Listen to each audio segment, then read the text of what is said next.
It's softball for you this afternoon on KETR. In our featured matchup, Central is at Clayton Ridge. The Warriors picked up their first win over the weekend, topping this Clayton Ridge team. They look to make it 2 in a row against the Eagles. For Clayton Ridge, they picked up 2 wins against Postville on Monday. They'd like to keep their winning streak going.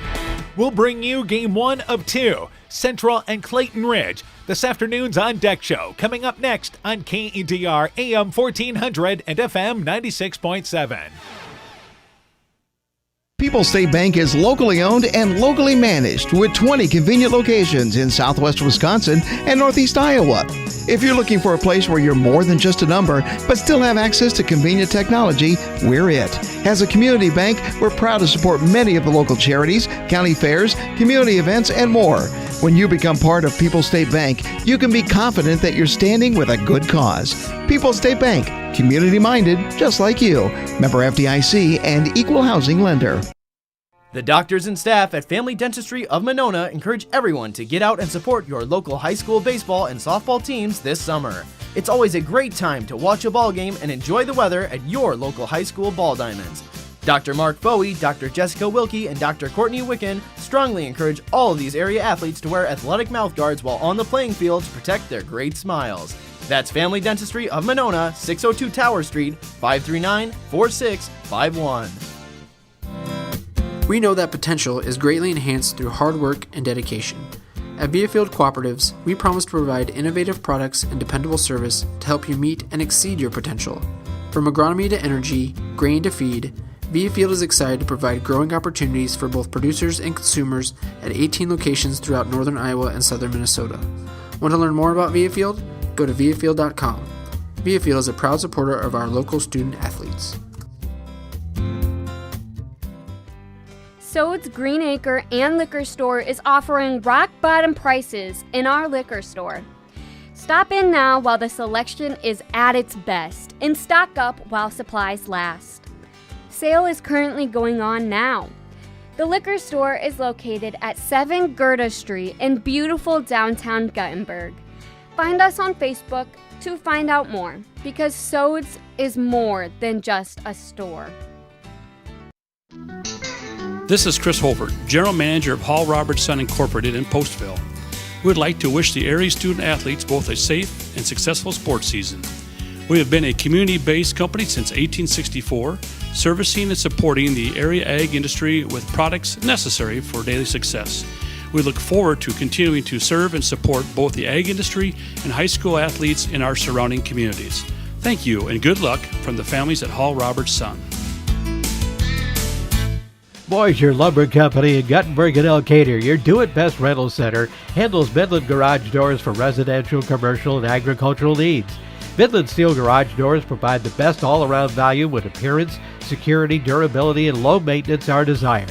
Boisier Lumber and Midland Doors take pride in providing their customers with top-quality products and superb customer service.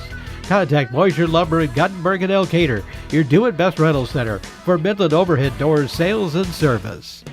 Warrior Eagle Softball is brought to you in part by Rivertown Family Dentistry, Dr. Alicia Waukee in Guttenberg, TD Sports Bar and Grill in downtown Elkader, Elkader Chiropractic Center, Dr. Jamie Hammersland, Ethan Kane Construction. If it don't drain, call Ethan Kane. T&K Cahoon, your Napa dealer in Monona, St. Olaf Ag Sales and Service, LTI & Sons Water Conditioning, your Connecticut dealer in Postville, TJ's Pizza in Monona and Claremont, and by Myers Auto Service in Monona. We begin the On Deck Show for today's game. We're joined by Central softball coach Ashley Funk. Coach, your team dropping to 1-5, dropped the decision to walk on earlier this week on Monday night, 15-5. Tell me about that game. Yeah, they got on top of Caitlin right away, and we made some routine fielding errors that we continuously have to keep working on to minimize those type of errors. We were able to come back a little bit in the 5th inning. We were able to score about 4 runs on 2 outs in the 5th inning. So just getting on with that's a bit too late for us. Yeah, so certainly some positive there. Let's talk about this team offensively. Who's been contributing for you offensively? We have Delaney Scharf. She's hitting the ball real well. Taylor's hitting the ball, Taylor Mosier, and Caitlin Scharf as well. All right. As far as pitching-wise, Caitlin Scharf, I know, has been doing the bulk of the throwing for you. Will she throw the first game today? Yes, she will. She's stepped up and done a really great job for us this year, and I'm very proud of her, and to just keep battling through and working through all these games. All right, so Caitlin Scharf pitching for you. Any other kids contributing on the mound for you? Yeah, we have Ashlyn Scharf and Taylor Mosier.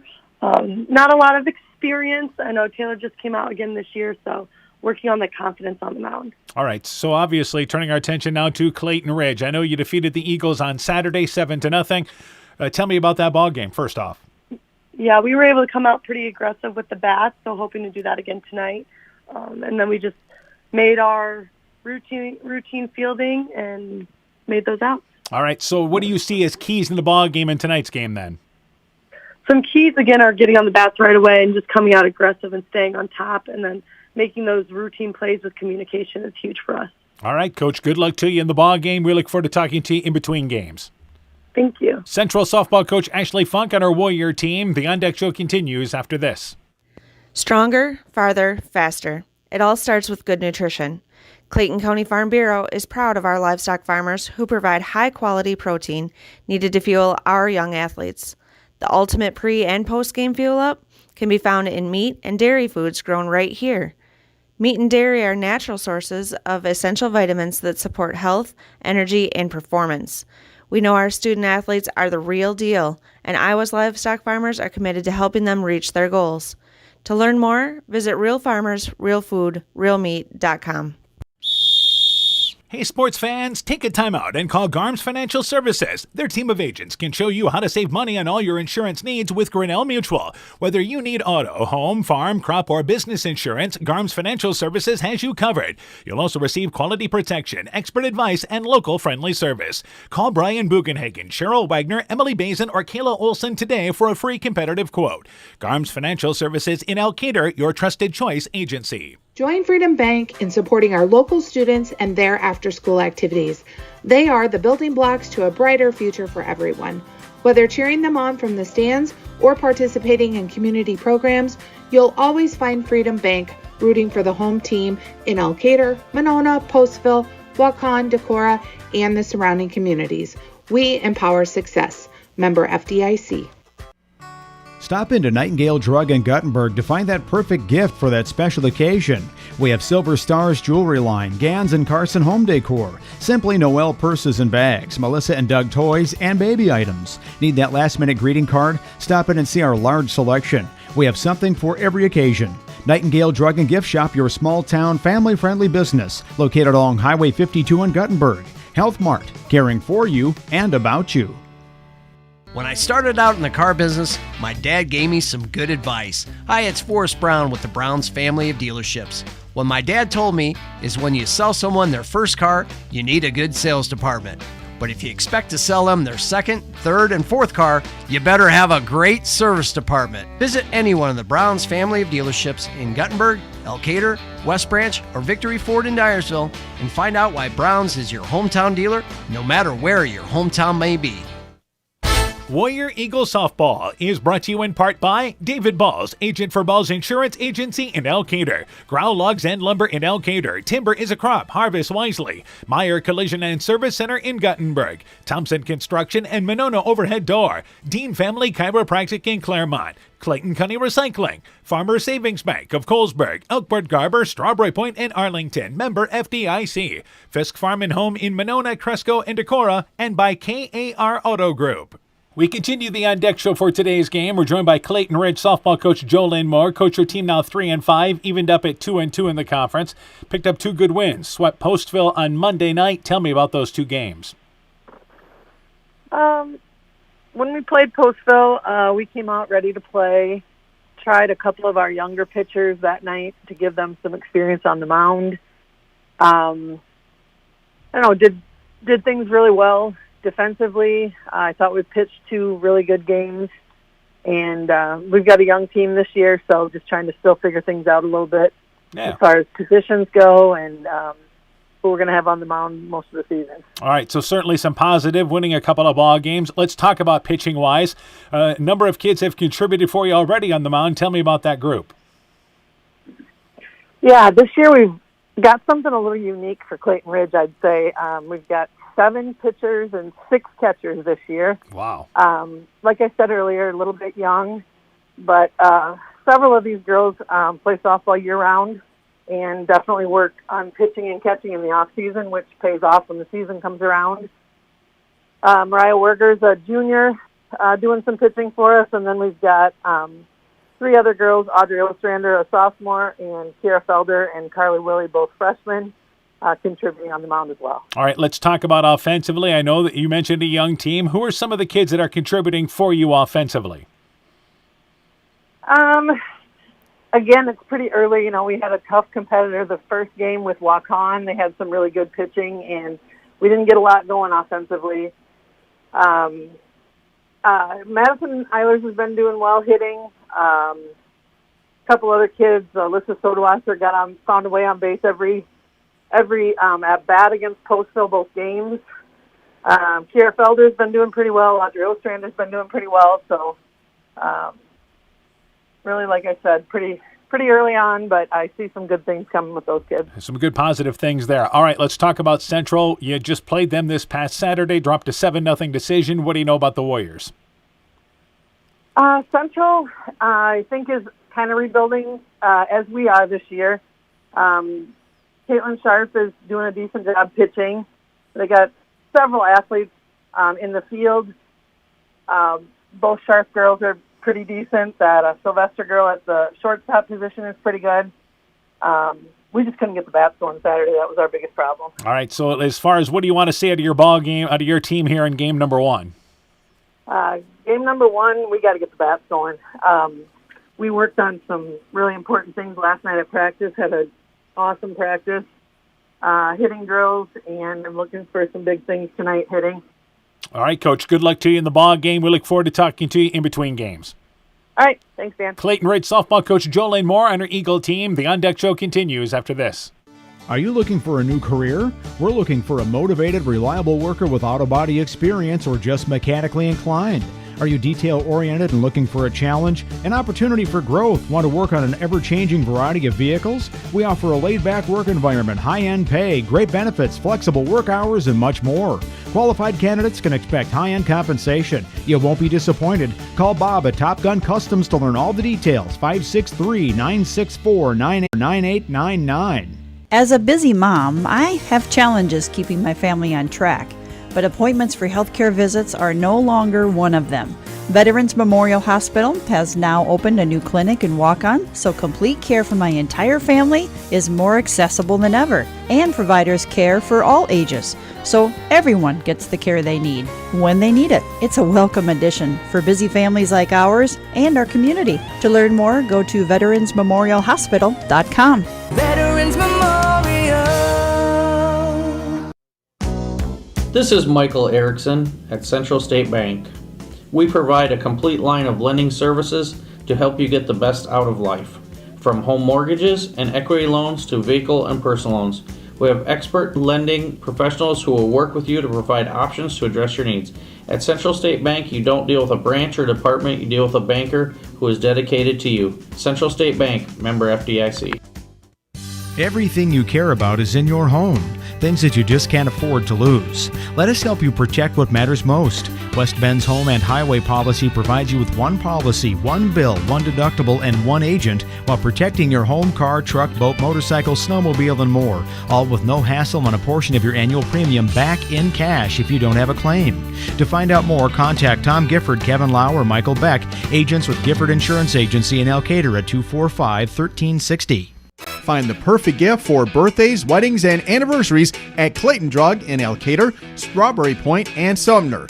Each store is unique in its own character and design, but all have gift items that would be the perfect gift.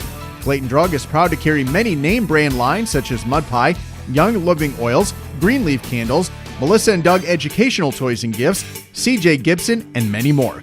Check our Facebook page for shopping specials available at each location. Clayton Drug, connecting the communities of Elkader, Strawberry Point, and Sumner to service all in between.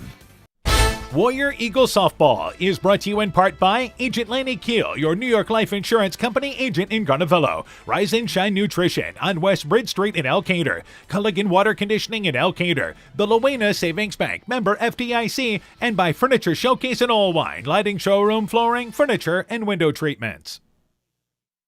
Good afternoon, everybody. How you doing? Dan Barnes, along with Coach Mike Sass. Welcome to Garnavillo, and it is Upper Iowa Conference softball today on KEDR. Game 1 of 2 as Central takes on Clayton Ridge. Warriors and Eagles, they just played this past Saturday in a tournament. Central won that game 7-0 for their only win of the season. Clayton Ridge rebounded from that ball game and took a pair from Postville on Monday night. Couple of young teams in this matchup today. Yeah, a couple of young teams, and both just looking to improve, and the rematch will be fun. Nice little rivalry game as well. So. Yeah, absolutely. So Central comes in 1-5, and they are 0-2 in the conference. So again, this is early in the season. The other thing is about Central, they played a very good walk-on team, that also defeated Clayton Ridge earlier this year. That was in the last ball game on Monday night. If there is a team that has a little more experience tonight, it is Central, and they will have the 3 and 4 spots in their lineup with Ashlyn Scharf and Delaney Scharf. You're talking to junior and senior at the heart of their lineup to lead the way. Yeah, I think they're really going to have to lean on those two to get some production in this lineup. Otherwise, yeah, some younger girls scattered throughout there as well. Yeah, and the big thing is our team right now struggling offensively, batting at about 226. Clayton Ridge also struggling hitting the ball at about a 138 average. The problem has been for these teams is not putting the ball into play. They're striking out about once every 3 at-bats, and that leads to some trouble. Can't manufacture things if you don't put the ball into play. Yeah, exactly. Yeah, if you can't even put the ball in play, you just have no chance of getting on. So, yeah, put it in play, and good things will happen for you. The other thing is our pitching matchup tonight is a couple of experienced pitchers, and again, they're not going to overpower you in this ball game, but they're going to throw strikes for the most part. Mariah Werger gets the start for Clayton Ridge. Caitlin Scharf gets the start for Central. Let's talk about Caitlin Scharf first off on the visiting team.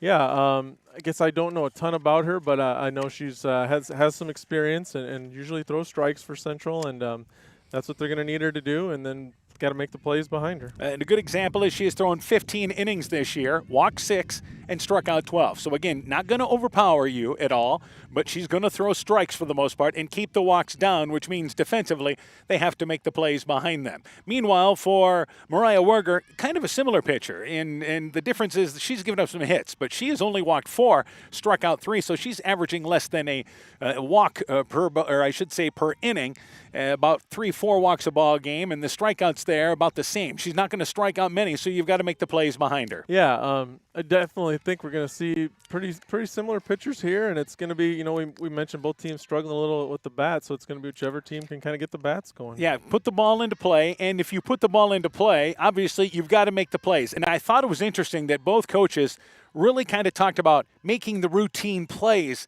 is where they really need to start to build. Yeah, especially young teams like these are, that's where it starts. And once you can get those down, then you can start to make some of the tougher plays and the more exciting plays, you might say. All right, we talked about Central and their heart of the lineup with the 3 and 4 spots. It's really kind of the similar position with Clayton Ridge. Camden Deitmeyer bats in the cleanup spot with Amira Millard batting in the number 4 spot. So Deitmeyer bats 3, Millard bats at the 4 spot, and Deitmeyer, a senior, batting 3rd, with Millard, a catcher there, batting in the number 4 spot, and she is a junior. Yeah, it's kind of funny how similar these teams are. Similar pitchers, a lot of youth, but couple good bats right in the 3-4 spot for both of them. And both these teams at the 3-4 spot have a little pop in their lineup as well, some extra base potential, which could be a factor in this ball game. So that's the matchup here with Central and Clayton Ridge. We'll take a break. When we continue from Garnavillo on our On Deck show, we'll be back with the opening lineups. Get you ready for Game 1 of 2 this afternoon. It is a gorgeous day here in Garnavillo. Game time temperature in the upper 70s. Wind, kind of a crosswind from left to right, but will not be a factor in this ball game today. You're listening to the On Deck show from KEDR Sports. No trip to Northeast Iowa is complete without a visit to the Turkey River Mall in Elkader. Browse and shop through 4 levels with over 14,000 square feet of purely unique shopping. You'll discover an eclectic mix of old and new, including antiques, jewelry, high-end and resale clothing for kids and adults, furniture, art, books, toys, crafts, rocks and minerals, and think custom apparel. Visit our updated website at turkeyrivermall.com or like and share our Facebook page. Bodensteiner Implement is your local John Deere dealer with 10 locations in eastern Iowa to serve you. Check out their website, www.bodimp.com, for great deals on new and pre-owned equipment. From turf equipment to agricultural and compact construction equipment, they have solutions for every job. Nothing runs like a deer, so come run with us at Bodensteiner Implement Company. Bodensteiner Implement is a proud sponsor of all high school sporting events, and we wish all our local athletes great success. Hi, this is Cody from Torkelson Motors in Elgin and Walk-On. At Torkelson Motors, we believe that student involvement in activities is a great way to help grow our communities, and we are proud to help sponsor this game for your enjoyment. We've been serving Northeast Iowa since 1926 and appreciate the business that our customers have given us and the support they provide to our area schools and communities. So the next time you are in need of a new or used vehicle, or a repair, stop into Torkelson Motors. We've been selling cars the old-fashioned way with a friendly smile and a handshake right here next door in Elgin and Walk On. The second annual Isla McKee Clayton Electric Cooperative Member Appreciation Picnic is Thursday, June 29th from 3:30 to 6:30 p.m. at the Postville Fairgrounds. Come for a complimentary meal, enter to win prizes, enjoy kids' games and entertainment, and meet members of the co-op staff.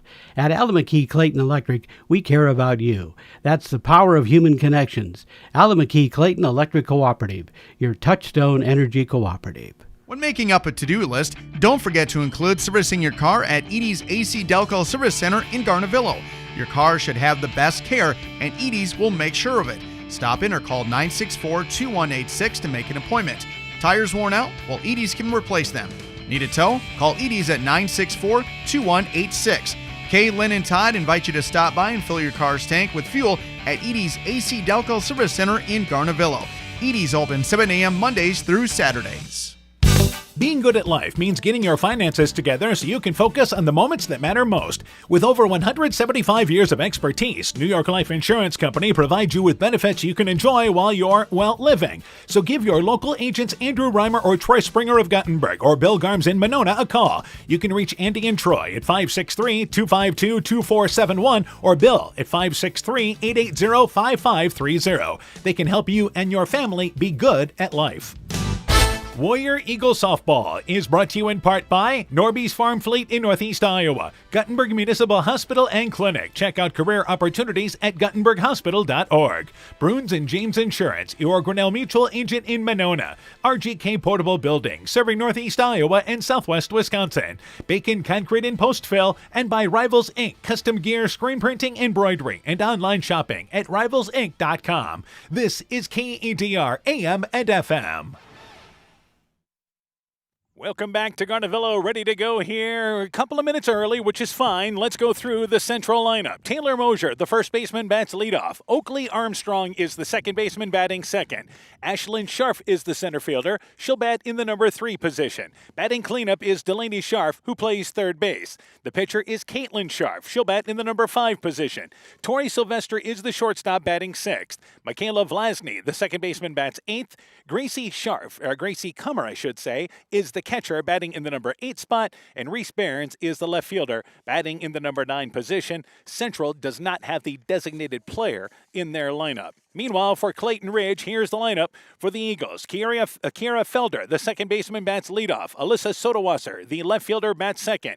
Camden Deitmeyer is the first baseman, batting third. Amira Miller, the catcher, bats cleanup. Lola Reimer, the right fielder, bats fifth. Madison Eilers, the third baseman, bats sixth. Alyssa Willie is the shortstop. She'll bat seventh. Audrey Ostrander is the center fielder, batting in the number 8 spot. In the 9 position is Kamaya Millard, the designated player. She's in the lineup with Mariah Werger at the number 10 spot in the lineup, the pitcher for Clayton Ridge. Those are your starting lineups for today's ball game as Central comes in 1-5, 0-2 in the conference. Clayton Ridge 3-5, but they are 2-2 in the conference. And the Upper Iowa Conference is young this year. And as of right now, just to let you know how the team has kind of struggled outside of the conference and some of the talent outside, Upper Iowa Conference teams are 5-41 outside of the conference right now. Yeah, we're seeing some of these overall records, maybe not the best, but I think they've played a lot of good competition outside of the conference, and makes these conference games really interesting and really competitive. A good example is the North Fayette Valley team has already hosted their own tournament, which involved a number of teams from all over the area. So when you play in some of these tournament games, you're facing some pretty good teams, and it certainly gets them contested, as far as challenge schedule-wise. The other thing is all these conference teams have to play each other, so the records will get better as the season goes on here, but the conference is primarily young for the most part. Yep. Not a lot of seniors in the conference, and kind of leaves it wide open. And the other thing is, you talk about pitching-wise. There's not a lot. You don't have that dominant pitcher that maybe you've had through the years for both these teams. So a lot of pitchers that can throw strikes, but not going to hand you 10 or 12 strikeouts a ball game. Right. And that's all. Whether everybody likes it or not, we can talk about hitting, fielding, but it all comes down to pitching. Softball and baseball, especially at the high school level. Yeah, if you've got a dominant pitcher, that can just cover up so many other things. It can cover up a poor hitting night or a poor fielding night, and we just don't see that right now in the conference. All right, they're going through the starting lineups for today's ball game. Central wearing their red tops with the Central and whites, and they have the gray pants with the red and white stripe down the side. They will wear the red socks. Clayton Ridge, new uniforms and sharp-looking uniforms. Central's uniform certainly sharp as well because it's the old-time look as far as on the jerseys on top. Clayton Ridge wearing the green bottom and tops with the Eagles there in whites, kind of reminiscent a little bit of the old Houston Astros uniforms a little bit across the middle, but it almost looks like 70s-based uniform, Yeah, I think they both look real nice, real sharp. Seen a lot of good uniforms this year so far. So that's the look for both these teams. We'll take a break. When we return, your first pitch from Garnavilla. You've been listening to the On Deck Show from KEDR Sports. Alpine Communications believes connected communities become thriving communities. We are the local telephone company that became a 21st century communications provider. Alpine provides internet, television, cellular security, and telephone too. We promise personal, timely, reliable service from people who live here. When you choose us, we all thrive. Connect with Alpine Communications today. Click alpinecom.net or call 563-245-4000. Hey, Justin Birdnow here from Birdnow Chevrolet in Monona. I want to take a moment to wish all the local athletes good luck during their game. You have worked incredibly hard and it shows during each game. Myself and the entire Birdnow Chevrolet Monona team is wishing you all that you do your best and good luck. Epic Wear. Get personalized clothing for your school, your team, family, friends, business, or any event. Epic Wear has a huge range of customizable apparel, trophies, and awards, and they offer free design help or design your own apparel at getepicwear.com. And you can even set up a free web store for your fundraiser. Make sure to check out the selection of Bulldog Spirit Wear and Iowa-themed items at the Monona location. Epic Wear, located in downtown Monona and Waukon. Call 563-539-2300 to place your order today. Elkader Tax and Bookkeeping are proud supporters of all of our local high school sports teams. We want to wish everyone the best of luck on their season. We are here for all of your tax, payroll, and bookkeeping needs. Give us a call at 563-245-2154. Again, that number is 563-245-2154. Thank you from Kurt, Steve, Carol, Josie, at Elkader Tax and Bookkeeping, located in downtown Elkader. Wilkie's in Elkader is Iowa's oldest family-owned grocery store. You'll find Wilkie's 2 blocks south of the Keystone Bridge in historic downtown Elkader. Stop in and enroll for a Wilkie's reward card and receive points every time you shop. Then log on to their website at wilkiesgrocery.com to view the weekly specials, check out your reward points, make out a shopping list, and more. Wilkie's in Elkader, open Monday through Saturday, 8 a.m. till 7 p.m. While out and about, don't find yourself stuck at the side of the road. At Edgewood Auto and Tire, our trained technicians work on all autos, trucks, semis, and heavy duties. We offer premier alignment service and DOT inspections and carry all major lines of tires. Call or ask about our current tire rebates. If you're in a bind and need a tow, give Edgewood Auto and Tire a call at 563-928-7333. Available 24 hours a day, 7 days a week. We offer a mobile tire repair service to get you back up and going, either on your farm or on the road. Welcome back to Garnavillo, ready to go this afternoon here on KETR with Central and Clayton Ridge. Top of the first inning, Taylor Mosier, Oakley Armstrong, Ashlyn Scharf to lead things off for the Warriors here in the top of the first inning. Sun shining bright. It is a gorgeous day. Our home plate umpire is Joe Gibbs. Rick Meisner is on the base paths for this ball game. For Clayton Ridge defensively, Alyssa Sodawasser, left-handed glove in left field. Audrey Ostrander is the center fielder. Lola Reimer is in right field. Around the horn defensively, Madison Eilers at third base. Elisa Willie is the shortstop. Kira Felder is the second baseman. Camden Deitmeyer at first base. Amira Millard, the catcher. And Mariah Werger, the pitcher, is on the mound. We mentioned the wind's not a factor. This is a great location to watch a ball game. There's plenty of shade behind the dugouts and behind home plate. But we are out here in left field, kind of in the left center field alley, as they have a loud PA system that goes from behind the plate. So we like to get a better view out here of the balls and strikes. And it's a good seat to start this ball game this afternoon. Our first softball game of the season, by the way.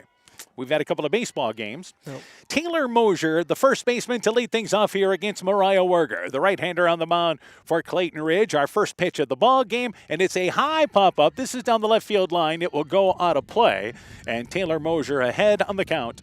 0-1 as she was ahead on that pitch and fouled it down the left field line. Stats kind of incomplete for both these teams as the coaches catch up. Mosier has 3 at-bats on the season. Now the walk-on game not included in those stats. And the count, once again, is 0-1. 0-1 pitch upstairs to Mosier. It's a ball and a strike. I think Clayton Ridge, they're missing a couple of games actually. They have 4 games in, and out of the 8 games they've played so far, they've got 4 games in stat-wise.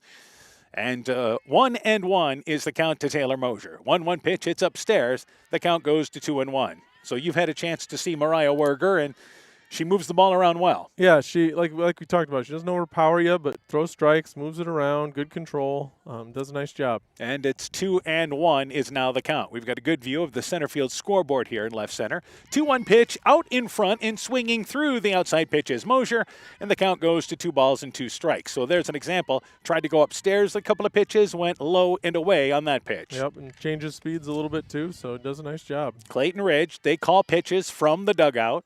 2 balls and 2 strikes, 2-2 pitch, and that ball is lined into the left center field alley between left and center. It's extra bases. Mosier spins around from first, goes into second base. It's a leadoff double as Taylor Mosier got a pitch to drive down the heart of the plate, and the Warriors have the leadoff runner on here on the top of the first. Yeah, she did a great job just getting the meat of the bat on that ball, driving it to deep left center. Easy stand-up double there. Oakley Armstrong now up to bat. Has a couple of hits on the season. Let's see if Central, if they look to play for a run early in this ball game to get a lead, but they already have a runner in scoring position. So Armstrong, the right fielder, is up to bat, squares to bunt, pulls things back. They steal third base, and not a throw down there at all, as she was able to steal it, so it was a bluff bunt. As Armstrong pulled things back, charging into the corner was Eilers. The shortstop rolled over in Willie, but again, by the time they reacted, she had been able to steal it easily at third. Yeah, I think they might have caught the Eagles off guard a little bit there. So Armstrong took the first pitch high. It was a ball. 1-0 pitch, bouncing ball past the glove of Werger, goes through the legs of the shortstop, then through the legs of center field. And it's an error on the play, and a run is in on the board for the Warriors. Armstrong scores from third. Actually, Mosier scores from third. Armstrong safe on the air. Werger nearly got a glove on it, missed it, but the error is on the shortstop as it went through the legs of Willie, who was coming over towards second base to try to make that play. Yeah, had to move to her left, but again, we talked about routine plays, and that's when they need to make. After the ball went by Ostrander, they were fortunate. It was only a couple of steps away. She was able to get it in, and Armstrong had run through the bag instead of rounding. So Ashlyn Scharf up to bat, and on the first pitch, up and stealing is Armstrong, and again, this is without a throw down. Scharf bluffed the bunt. She wasn't going to do it at all. She pulled things back, took it for a ball, and the count is 1-0. Yeah, Central being real aggressive on the base paths early. I think both these teams are going to try to be till you can prove otherwise. Ashlyn Scharf, the 3 spot in the lineup, and here is the 1-0 pitch. Takes it. It's a strike on the inside corner, and it's a ball and a strike. Ashlyn Scharf this season, 2 of 7 in the early stats this year. She is one of those kids that will be batting 300 plus throughout the season. Runner in scoring position, run on the board, nobody out here in the top of the first inning. 1-0 pitch, and Scharf pops it up. Catcher Millard turns towards the backstop, goes up there, and actually has the ball go off the glove as she overran it going towards the backstop. Good effort, but it ends up being a foul ball and a break for Scharf. The count 1-1. Would have been a good, nice play. Yeah, it would have been a real nice play. That's a tough one. Right up against the backstop as a catcher. That's just tough when you got to turn around like that. And again, this isn't a deep backstop here, so there's always a chance to get a runner from third, depending on how the ball kicks, but it's not a deep backstop as far as softball-wise. 1-1 is the count to Scharf, and she lifts a high fly ball. This is to deep left field. If it stays fair, it's gone, and it is a fair ball and a home run. Ashlyn Scharf goes yard. A 2-run shot on a 1-2 pitch, and the Warriors lead 3-0 here in the top of the first. Yeah, did just a tremendous job. Just lifted that ball in the air, and it just kept carrying. And just inside the foul pole down the third base line. So a great start for the Warriors. I don't know if you could draw it up any better how they wanted to start this game. If you're Coach Funk, you couldn't have scripted this any better. Now, we mentioned a 1-2 pitch and not the ideal location on 1-2. I think that was the problem there, is Scharf really got a pitch to drive. Yeah, when you're ahead in the count like that, you can't give him too much to hit, and so she just left one over the plate. Ashlyn Scharf with her first home run of the year. We have 3 Scharfs in our lineup, and they all bat right in a row. Here's now Delaney Scharf up to bat, and she takes that ball into right center field for a base hit. Rounds first, goes to second, never breaks stride, and in there standing up. She was thinking, too, from the get-go, as Reimer had to slide down to stop the ball from going by. It went under the glove of Felder, reaching over to her right. She didn't have a play at it, but Scharf with a double. Warriors have 3 runs in here and a runner in scoring position, and still nobody out. Yeah, she was sprinting out of the box, and she knew that was a double as soon as she hit that one. Here's our third Scharf up to bat in Caitlin Scharf. Of course, Ashlyn and Delaney are sisters, so Caitlin Scharf is up to bat. Delaney Scharf with a double. She would be the top hitter for Central, back after last season. And here's a pitch that's in the dirt, scoots by Millard, and Scharf was off and running on the pitch anyway. And she walks into third base, stealing it. Yeah, I don't know if she was going to go, if she would have got that clean, but when she saw it was in the dirt, she was definitely on her way to third. Yeah, Delaney Scharf, by the way, 3 of 11 on the season is what she was hitting coming in. And as I mentioned, at the end of the year, Ashlyn Scharf and Caitlin Scharf are going to be 300, probably 350 plus. Yeah, those 2 Scharf sisters are going to have a good batting average at the end of the season. I got a feeling, especially in conference play, they are going to feast on some pitching. I think so. So 3-0, Central in the lead. This is the 5th batter here, up in the top of the first inning with still nobody out. And Werger set to deliver the pitch to Scharf. Pops it up. Werger up the first baseline. Deitmeyer and Millard gives chase, and Millard drops the ball in foul territory in front of the Central dugout as she stumbles down, and probably fortunate to drop it because she had moved up the line. The pitcher went to follow it as well, along with the first baseman, and home plate was wide open. Yeah, I think and Delaney Scharf, being a smart runner, probably would have scored on that. Yeah, would have tagged up easily. Then it would have been a race to the plate. So instead, it's a strike. And it's a ball and a strike. 1-1 is now the count. 1-1 pitch to Scharf. Bouncing ball. Second base, shortstop rather. Willie gets a second hop. Fields it fine. They concede the run. They get the out at first base. Caitlin Scharf bounces out to short for what is out number 1. Delaney Scharf scores from third. 4-0 Central in the lead. Yep, just put it in play and get yourself an RBI there. And this is what we talked about for Clayton Ridge. At this point, and as young as you are, especially at the middle, just concentrate on getting the outs. You didn't bring the infield in. You didn't worry about the runner at third. Just make the routine play and get the out. So Tori Sylvester is now up to bat, takes the pitch downstairs. The count is 1-0. And they were able to do that. And now they get the bottom of the Central lineup. Maybe they can get out of this inning here. So Caitlin Scharf, who was 3 of 8 coming in, drives in her 3rd run of the season. So Tori Sylvester has a couple of hits on the season from the number 6 spot.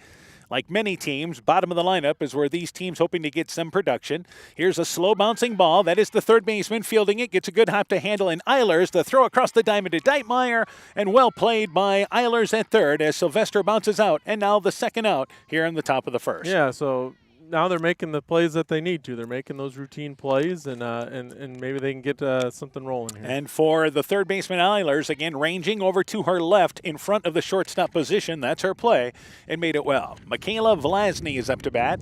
Vlasny, the second baseman, with 2 outs here on the top of the first, and she pops up the pitch. That is the second baseman, a couple of steps to the left. Felder able to call for it, makes the play on the soft pop-up in the infield, and that does it for the Warriors. But they pick up 4 runs. They do it on 3 hits, helped out by an error. We've played 1/2 inning. It is Central 4, Clayton Ridge coming to bat. Broadband is more important and versatile than ever, and you no longer need a home phone to utilize Neat's fiber broadband service. Freedom plans are now available to all subscribers on Neat's fiber network in and around Farmersburg, Luena, Monona, Postville, and St. Olaf. With speeds up to 250 meg, Neat's managed Wi-Fi is also included at no additional cost. Call today for more information on Neat's new Freedom plans and enjoy reliable, super-fast broadband internet service from Neat. Call us at 539-2122 today to discuss which Freedom plan is best for you. Neat, connecting you now. You work hard to make sure your family has everything they need. Life insurance from American Family Life Insurance Company can help financially protect your loved ones by replacing a portion of your income if you were to pass away. That means your family will have the help they need to maintain their quality of life and pursue their dreams. Get the peace of mind you deserve by protecting what matters most. Contact Julie Depke, agent at 563-245-2366 today. American Family Life Insurance Company, 6000 American Parkway, Madison, Wisconsin. People's State Bank is locally owned and locally managed with 20 convenient locations in southwest Wisconsin and northeast Iowa. If you're looking for a place where you're more than just a number, but still have access to convenient technology, we're it. As a community bank, we're proud to support many of the local charities, county fairs, community events, and more. When you become part of People's State Bank, you can be confident that you're standing with a good cause. People's State Bank, community-minded, just like you. Member FDIC and equal housing lender. So we now go here to the bottom of the first inning. Kiara Felder, Alyssa Sodawasser, Camden Deitmeyer to lead things off here against Caitlin Scharf in the bottom of the first. First pitch is a ball. The count is 1-0. We'll set you up Central defensively, but a great start for the Warriors. 4 runs in the top of the first inning. So they'd love to throw up a defensive 0 here. Pitch on the inside. Count goes to 2-0. Reese Barnes is in left field. Ashlyn Scharf in center field. Oakley Armstrong in right field. Around the horn defensively, Delaney Scharf is at third, Tori Sylvester at short, Michaela Vlasny is at second, with Taylor Mosier at first base. As Caitlin Scharf delivers the 2-0 pitch, it is low, and the count goes to 3-0. Gracie Kummer is your catcher, and Caitlin Scharf falls behind, I believe, 3-0 to the leadoff hitter here in Felder. Yeah, not how you want to start off after getting yourself a 4-0 lead. You know, you always talk about after you score, you want to see the shutdown inning. You want to see your team respond there and have them put up a donut defensively. 3-0 pitch, it is low. It is ball number 4. So we mentioned that Scharf does a pretty good job throwing strikes, but comes out here and fires 4 pitches for all balls. And a leadoff runner on here in the bottom of the first for Clayton Ridge. Yeah, now we'll see if Clayton Ridge's top of their order can match what Central did. So Felder from the leadoff spot. A threat to run, couple of steals this year. She did have a base hit on the season. Clayton Ridge, a team that has struggled offensively, often running as Eilers. Here's the throw down. It is not in time, and it scoots into center field. But Felder able to steal it as the ball was bounced in front of second base. Kummer's throw there was certainly offline, and a stolen base for Felder into scoring position. Even though you're down 4-0, you can still be aggressive early in this game. Oh, yeah, it's early. You got to get those runs back somehow. Alyssa Sodawasser now up to bat. Sodawasser has scored 3 runs from the 2 position. Took that pitch for a ball. This pitch is a ball outside, trying to steal third, and sliding in safe under the tag is Felder, as backing up was Delaney Scharf. Made the play close, but again, both these teams just running around the base paths right now. Yeah, aggressive. And I think Central got caught a little off guard there on that. I don't think they expected her to take off for third there. Sodawasser taking another pitch for a ball. So the 2-0 pitch, it is high, and the count goes to 3-0. So the other thing is, we talk about throwing up that 0 after you score runs, but walking the leadoff hitter and in danger of walking back-to-back hitters here in the bottom of the first inning. 3-0 pitch gets a much-needed strike there, and the count goes to 3-1 because Clayton Ridge is a team that has struggled hitting the ball. Right, yeah, you don't want to give them free passes when they're struggling to get on anyway. And you figure at this point, everybody that reaches first base, right now they're getting to third, whether anybody likes it or not, until you prove otherwise. 3-1 pitch, it is low, it is ball number 4. So the second walk issued by Caitlin Scharf, there's runners on the corners, and as I say that, Sodawasser doesn't break stride. She goes all the way to second base, and that's what we're talking about right now. Just able to take any free base you want as Kummer just threw the ball back to the mound, and Coach Funk taking a very good timeout here with nobody out in the bottom of the first. Yeah, I think they look a little out of sorts on defense. As hot as they came out with the bats in the top of the first, they don't quite look ready here in the bottom of the first defensively. Did you happen to watch the Iowa baseball team over the weekend?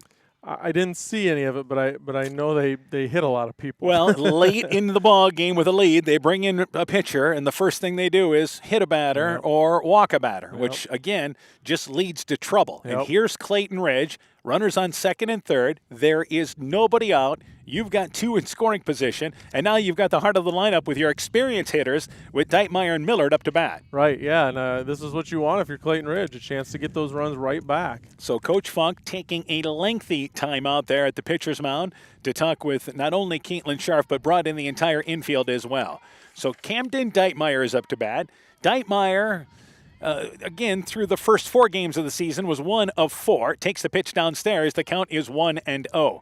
So out of the 9 pitches that Scharf has thrown here, only one of them has been a strike. Yeah, she's struggling to find the zone right now. And looks to reset on the mound. Second and third. Nobody out for the Eagles here in the bottom of the first inning. There's a pitch inside to Deitmeyer, and our home plate umpire says nope. He pushed it too far inside, and the count goes to 2-0. So that's a couple of times she's tried to work inside.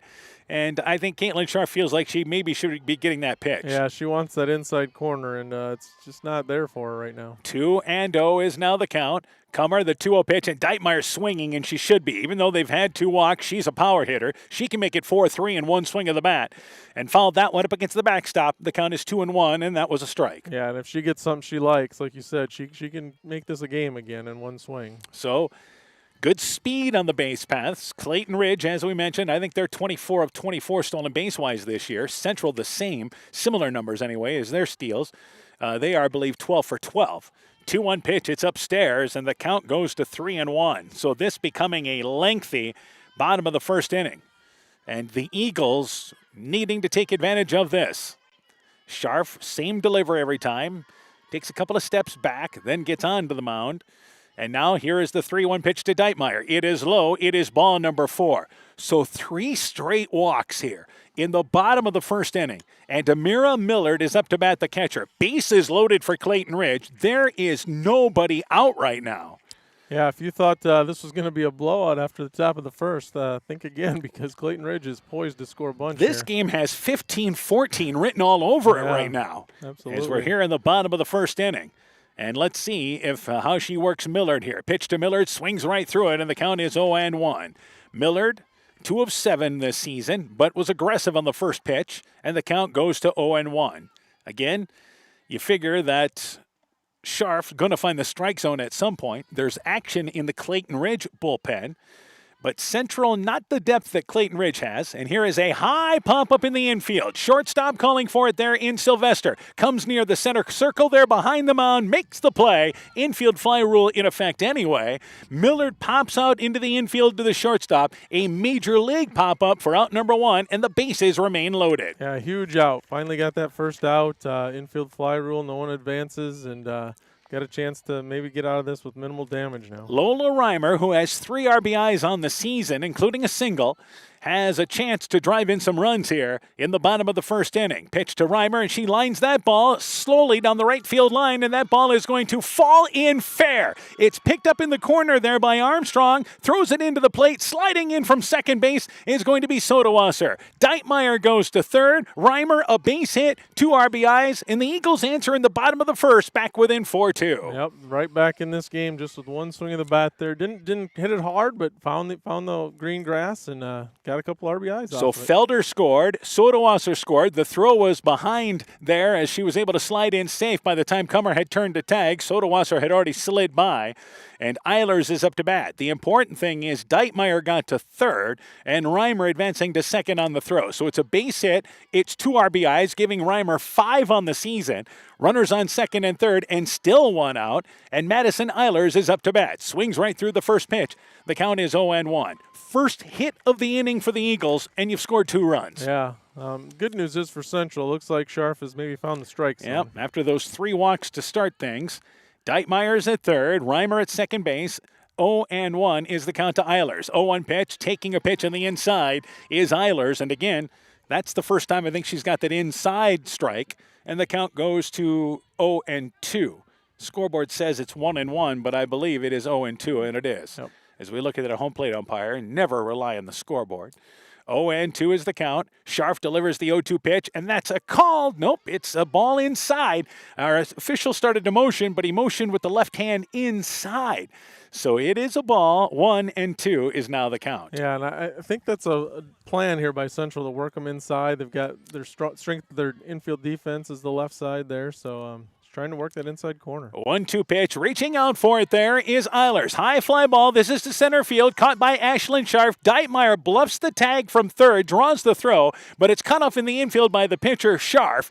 And it ends up being a fly ball as Eilers flies out to Scharf, who had a great arm. And that's the reason why Deitmeyer hesitated from third and has to go back to the bag. Yeah, not tremendous speed by Deitmeyer, and Scharf with a good arm. Probably the right idea to just stay put at third. And that was relatively deep. Yeah. You know, so you would have thought maybe chance it early in the ball game. But Alyssa Willie, the shortstop, is up to bat, and she takes the first pitch high. The count is 1-0. Alyssa Willie up to bat here, 2 of 9 on the season, has scored 3 runs from the 7th spot in the lineup. Still runners on second and third.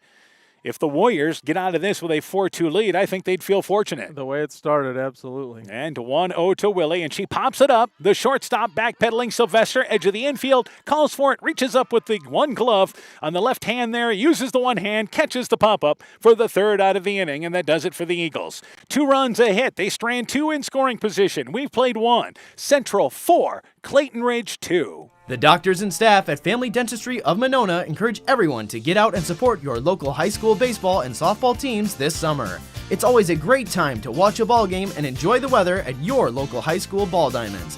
Dr. Mark Bowie, Dr. Jessica Wilkie, and Dr. Courtney Wicken strongly encourage all of these area athletes to wear athletic mouthguards while on the playing field to protect their great smiles.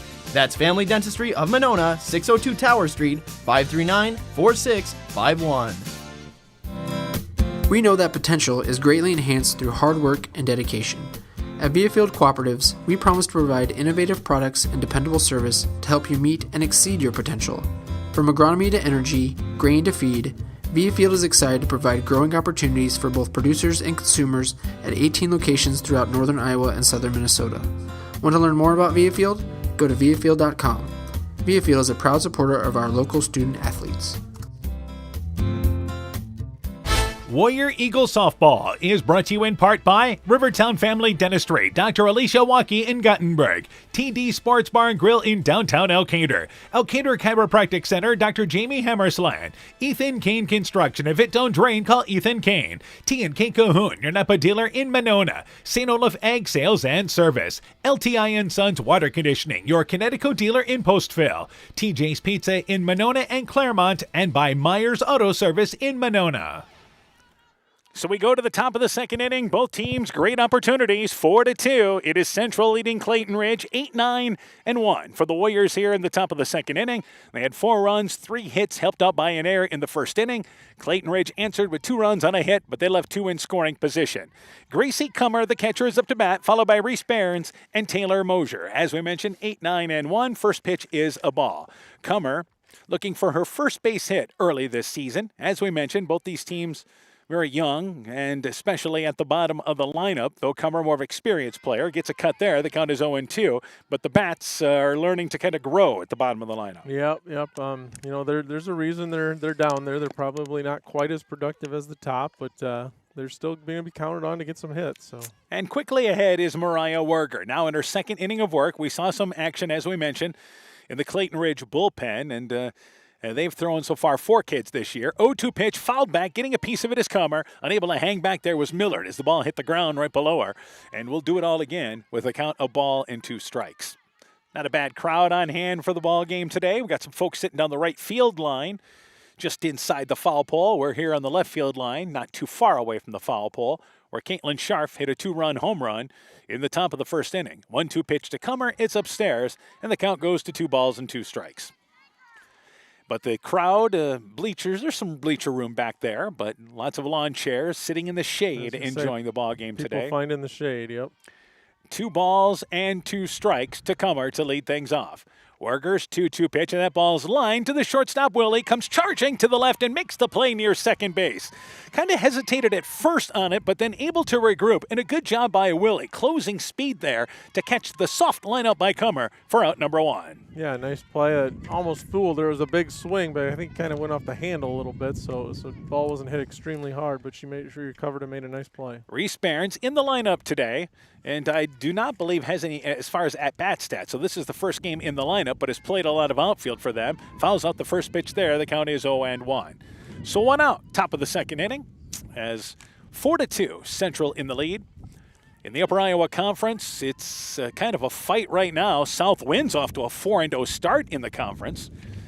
And here is now the 0-1 pitch. Bouncing ball right side of the infield. Fielded by the second baseman, Felder. Bobbles it. The throw to first. Not in time. An error on the play. Felder had a slow ground ball. Just didn't pick it up cleanly. And with Barnes' speed, able to beat it out. Second error committed by Clayton Ridge. And a 1-out base runner for Central here in the second. Yeah, and again, those are the plays they need to make. But Barnes showing good speed, getting down the line, and making it tough. That's what we call a routine play there that you just got to make. But a 1-out base runner for Central. Taylor Mosier doubled to start this ball game for the Warriors, and she lines this ball into right center field. Ostrander on the run, reaches up there and makes a nice play backpedaling to the left towards left center field. Ostrander came charging in at first, regrouped, catches the lineup. Barnes held at first base, and a nice play by the center fielder for Clayton Ridge for out number 2. Yeah, showing some good speed and athleticism there. Makes a nice play catching that ball. Oakley Armstrong is now up to bat. Armstrong safe on an error, so that's the second out of the inning. Barnes not running on that first pitch. And here's a bouncing ball. Shortstop fielded by Willie. Goes to second base to Felder. They get the force out there. Just what the Eagles needed. A 1-2-3 inning. Central. No runs, no hits, an error. They leave a runner. We've played an inning and a half. 4-2. It is Central in the lead. Sode's Green Acre and Liquor Store is offering rock bottom prices in our liquor store.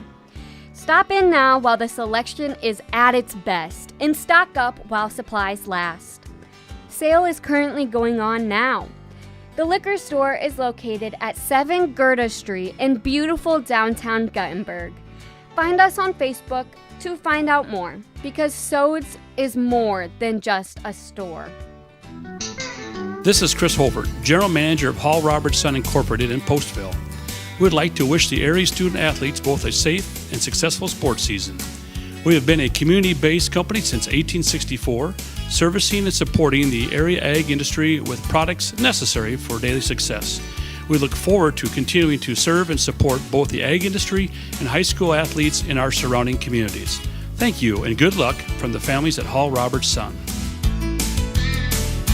Boisier Lumber Company in Guttenberg and Elkader, your do-it-best rental center, handles Midland garage doors for residential, commercial, and agricultural needs. Midland Steel garage doors provide the best all-around value when appearance, security, durability, and low maintenance are desired. Boisier Lumber and Midland Doors take pride in providing their customers with top-quality products and superb customer service. Contact Boisier Lumber in Guttenberg and Elkader, your do-it-best rental center, for Midland overhead doors sales and service. So we go here now to the bottom of the second inning. It'll be 8-9-1 as well for Central, with Audrey Ostrander, Kamaya Millard, and Kiera Felder to lead things off. 4-2, bottom of the second inning. First pitch there was a ball that missed away. 1-0 is the count. Clayton Ridge getting the inning they needed defensively. Yeah, great job. Real quick inning. One error, but it didn't hurt them. So good job getting back in and chance to score some more runs now. And again, Ostrander is the number 8 spot in the lineup. Takes that pitch outside. The count is 2-0. So Scharf walked the first 3 batters, but then regrouped. Gave up a base hit, gave up 2 runs, but It could have been a lot worse in that inning. It's 4-2 our score, bottom of the second inning already as we move along here. And Scharf delivers to Ostrander, and that pitch again misses inside. So 3-0 is now the count.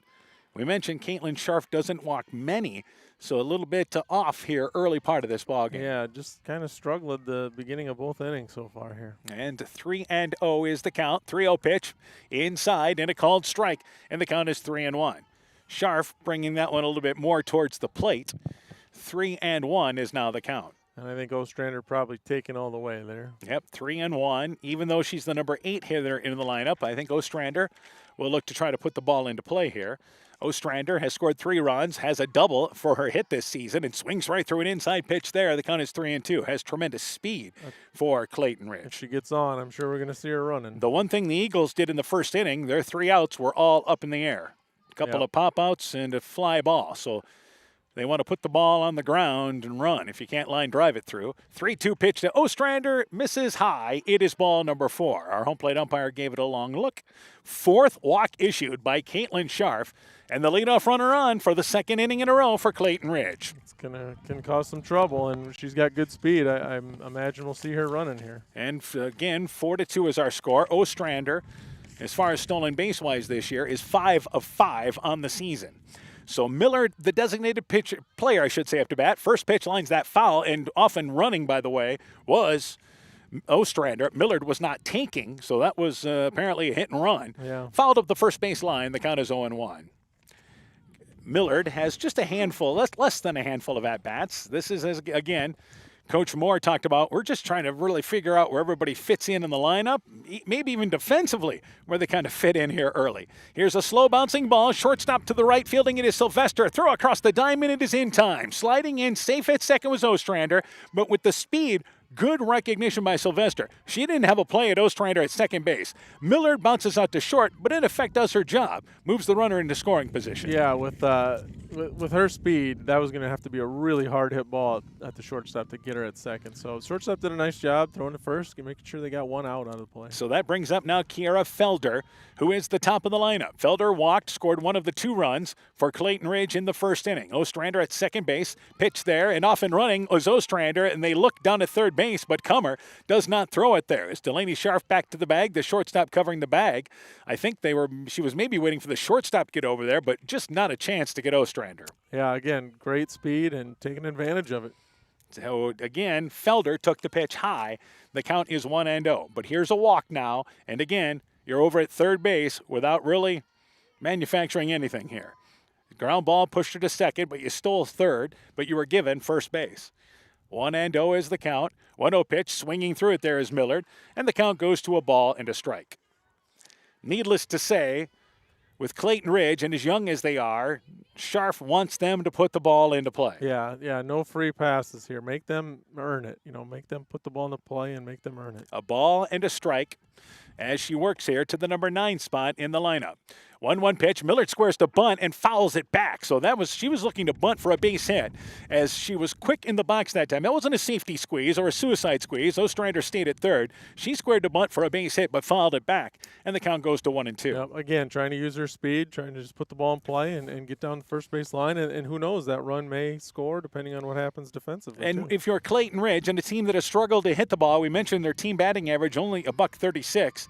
Boy, if you got a bunt to make them make the plays, anything you can do it. Absolutely, yeah. Put it in play, put some pressure on the defense, and use your speed. That's one thing you do have is some speed, so use that.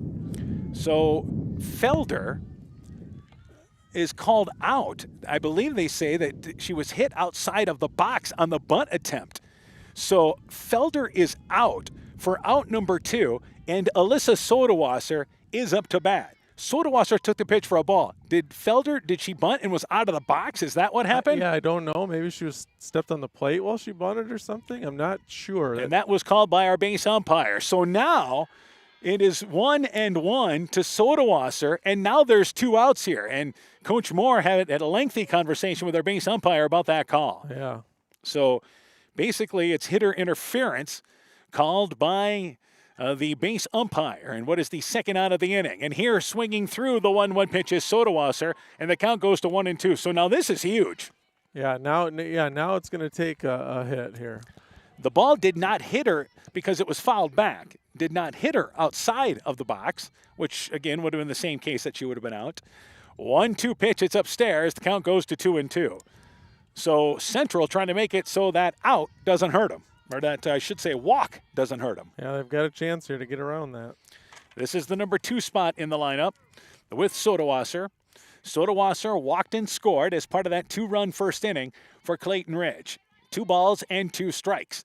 2-2 pitch, and she lines that ball into center field. Good piece of hitting over second base and a base hit for Sodawasser. Base hit and an RBI. Ostrander scores from third, and the Eagles back within 4-3 here in the bottom of the second. Yeah, nice piece of hitting there. Just soft liner up the middle and get that run in. Nice, easy single. Wasn't a bad pitch, 2-2. So Camden Deitmeyer is up to bat here. I believe now we have time taken at the Clayton Ridge dugout here, as our home plate umpire is over there having a conversation with the Clayton Ridge dugout. And not quite sure what this is about. This goes back to our bunt situation there. Could be. Maybe something being said about that. I'm not sure. But so the message received, and we're focused back here. So runners on the runner on first base rather, and Camden Deitmeyer, who walked up to the plate her last time, steps up to the plate here. Sodawasser at first base. Scharf delivers the pitch, and it's a high pop up. This is down the left field line, giving chase as Barons. It will fall past the bullpen on the Clayton Ridge side, down the left field line and out of play, and the count goes to 0-1. So it's 4-3. Eagles have worked their way back within a run. Big 2-out hit by Sodawasser. Yeah, huge hit, and it seems like the ball's carrying. So, Deitmeyer got way under that, but it still got out here a ways. So. She has home run possibilities for Clayton Ridge, their top returning hitter from a year ago, and she fouls that ball out of play, has that natural cut, and the count goes to 0-2. Yeah, if she squares one up, it's definitely getting out of play. Anything belt level, she's going to hit it hard somewhere. So let's see if Scharf, now ahead, and really for the first time ahead 0-2 in this game. Yeah, first time we've seen her ahead. 0-2 is now the count, and delivers the 0-2 pitch to Deitmeyer. Lifts a high fly ball. This is to deep left field. Hits the top of the fence and is caught at the bottom of the fence there by Scharf. It's a double. It stays in the park. Deitmeyer goes to second. It's a stand-up double. Scoring is Sodawasser. Great job by Scharf cutting it off, then flipping it to the left fielder Barons to get it back in. But Deitmeyer just misses going yard, and the game now tied at 4. By an inch or two. That was almost right at us. And, yeah, just an inch or so missed from taking the lead there on that swing. You probably could have heard that clear in the background because it hit just to the left of us here, and it hit the top of the fence and bounced just straight up and came down just in front of the fence, almost hit the fence on the way back down. Wasn't sure which way it was going to bounce, but it did come back into the field of play. And Scharf actually gloved it at the base of the fence, but she was down that time and flipped it to Barons, who got it in to hold Deitmeyer to second. But the game is now tied. Amira Millard, who popped out to short, is up to bat, took the first pitch for a ball. 1-0 pitch, and Millard lifts a high fly ball. This is to deep center field, and that's going to hit the bottom of the fence. Millard goes into second base. It's a stand-up double. Back-to-back doubles. And the Eagles have scored 3 here in the bottom of the second, and they lead 5-4. Yeah, just almost an instant replay, just a little further left and lower on the fence. But again, two great hits out here to deep left center field. So an RBI for Millard drives in the run. 210 is the deepest part of the park. It's 180 down the lines, and that was towards more the deeper part of the park for Millard. Had she put it more towards left field, it would have been gone.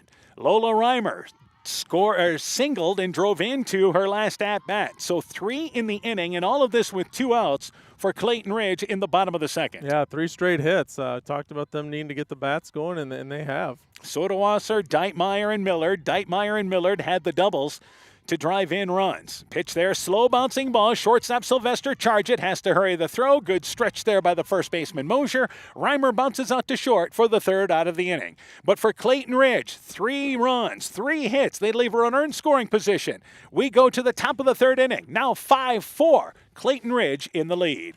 Stronger, farther, faster. It all starts with good nutrition. Clayton County Farm Bureau is proud of our livestock farmers who provide high-quality protein needed to fuel our young athletes. The ultimate pre- and post-game fuel-up can be found in meat and dairy foods grown right here. Meat and dairy are natural sources of essential vitamins that support health, energy, and performance. We know our student athletes are the real deal, and Iowa's livestock farmers are committed to helping them reach their goals. To learn more, visit realfarmers.realfood.realmeat.com. Join Freedom Bank in supporting our local students and their after-school activities. They are the building blocks to a brighter future for everyone. Whether cheering them on from the stands or participating in community programs, you'll always find Freedom Bank rooting for the home team in Elkader, Monona, Postville, Waukon, Decorah, and the surrounding communities. We empower success. Member FDIC. Warrior Eagle Softball is brought to you in part by Rivertown Family Dentistry, Dr. Alicia Waukee in Guttenberg, TD Sports Bar and Grill in downtown Elkader, Elkader Chiropractic Center, Dr. Jamie Hammersland, Ethan Kane Construction. If it don't drain, call Ethan Kane. T&K Cahoon, your Napa dealer in Monona, St. Olaf Ag Sales and Service, LTI & Sons Water Conditioning, your Connecticut dealer in Postville, TJ's Pizza in Monona and Claremont, and by Myers Auto Service in Monona. So we now go here to the top of the third inning. It'll be Ashlyn Scharf, Delaney Scharf, Caitlin Scharf. All Scharfs up to bat here in the top of the third inning. For Central, 4 runs, 3 hits. They have not committed an error. For Clayton Ridge, 5 runs, 4 hits. They've committed 2 errors. Caitlin Scharf hit a 2-run home run her last at-bat. Hard bouncing balls to the shortstop, Willie. Fields it cleanly, throw across the diamond to Deitmeyer. It is 1 pitch and 1 out here in the top of the third inning. Scharf bounces out to short. Yep, and there we go. Start off with a routine play and made it, and Clayton Ridge is looking a lot better right now. Ball hit hard, but right to the shortstop, Scharf. Delaney Scharf is up to bat, doubled in the first inning and scored the 4th Central run. Central scored 4 runs in that first inning. Clayton Ridge 2 in the bottom half of the first and 3 in the bottom of the second. Takes that pitch for a strike on the inside. The count is 0-1. Delaney Scharf back out for softball this year, a positive, especially a senior. And 0-1 is the count. 0-1 pitch, hits a bouncing ball. Willie tries to backhand it in the 5.5 hole. Can't get to it. It's going to scoot into left field. It's a base hit. The ball gets by the second baseman, Felder. Going into second base and getting hit by the throw is Scharf, standing up. So it's a base hit, but the air allows her to advance to second base on the throw back in. And a 2-out base, or rather a 1-out base hit for Delaney Scharf, now in scoring position. Yeah, just real heads-up play there by Delaney Scharf. We saw that first at bat. She got a double out of it, and this time she was well aware of where the ball was going and took that extra base when it presented itself. So 1 out, runner at second base. Caitlin Scharf bounced out to short. First pitch, slow bouncing ball, fair territory, fielded by the third baseman Eilers, about a third of the way up the line. Fields it, throws a strike to Deitmeyer. Scharf advances to third on the throw, but they get out number 2 on the throw across the diamond. And with 2 outs, that brings up Torrey Sylvester. And again, routine play. It's well played by Eilers. Yeah, they've made the 2 routine ones. You know, Delaney Scharf hit a solid base hit. If you were a really outstanding shortstop, maybe you can make that play, but they've made the routine ones. Torrey Sylvester, first pitch, pops it up in the center circle, calling for it as Werger makes the play in front of the mound for the 3rd out of the inning. So no runs, a hit. Warriors leave a runner at 3rd. We've played 2.5, 5-4. Eagles in the lead. Hey sports fans, take a time out and call Garms Financial Services. Their team of agents can show you how to save money on all your insurance needs with Grinnell Mutual. Whether you need auto, home, farm, crop, or business insurance, Garms Financial Services has you covered. You'll also receive quality protection, expert advice, and local friendly service. Call Brian Bugenhagen, Cheryl Wagner, Emily Bazin, or Kayla Olson today for a free competitive quote. Garms Financial Services in Elkader, your trusted choice agency. Stop into Nightingale Drug in Guttenberg to find that perfect gift for that special occasion.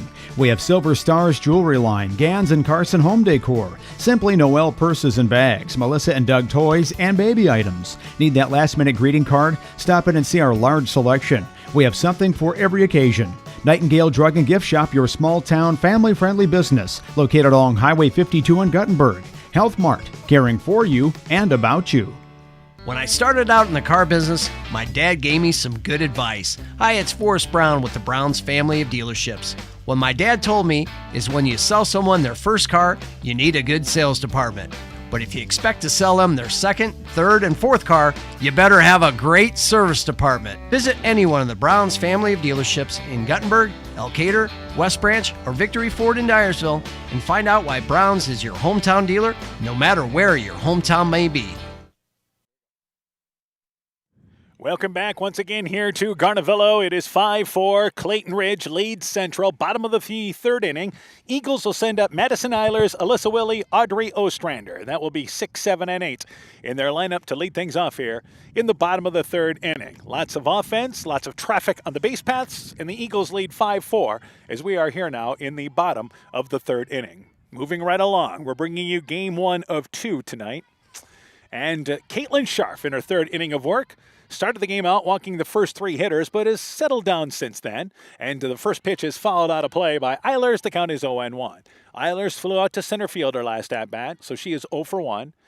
Action continues in the Clayton Ridge dugout, or the bullpen, I should say, and it is number 5, Carly Willie, who is a freshman.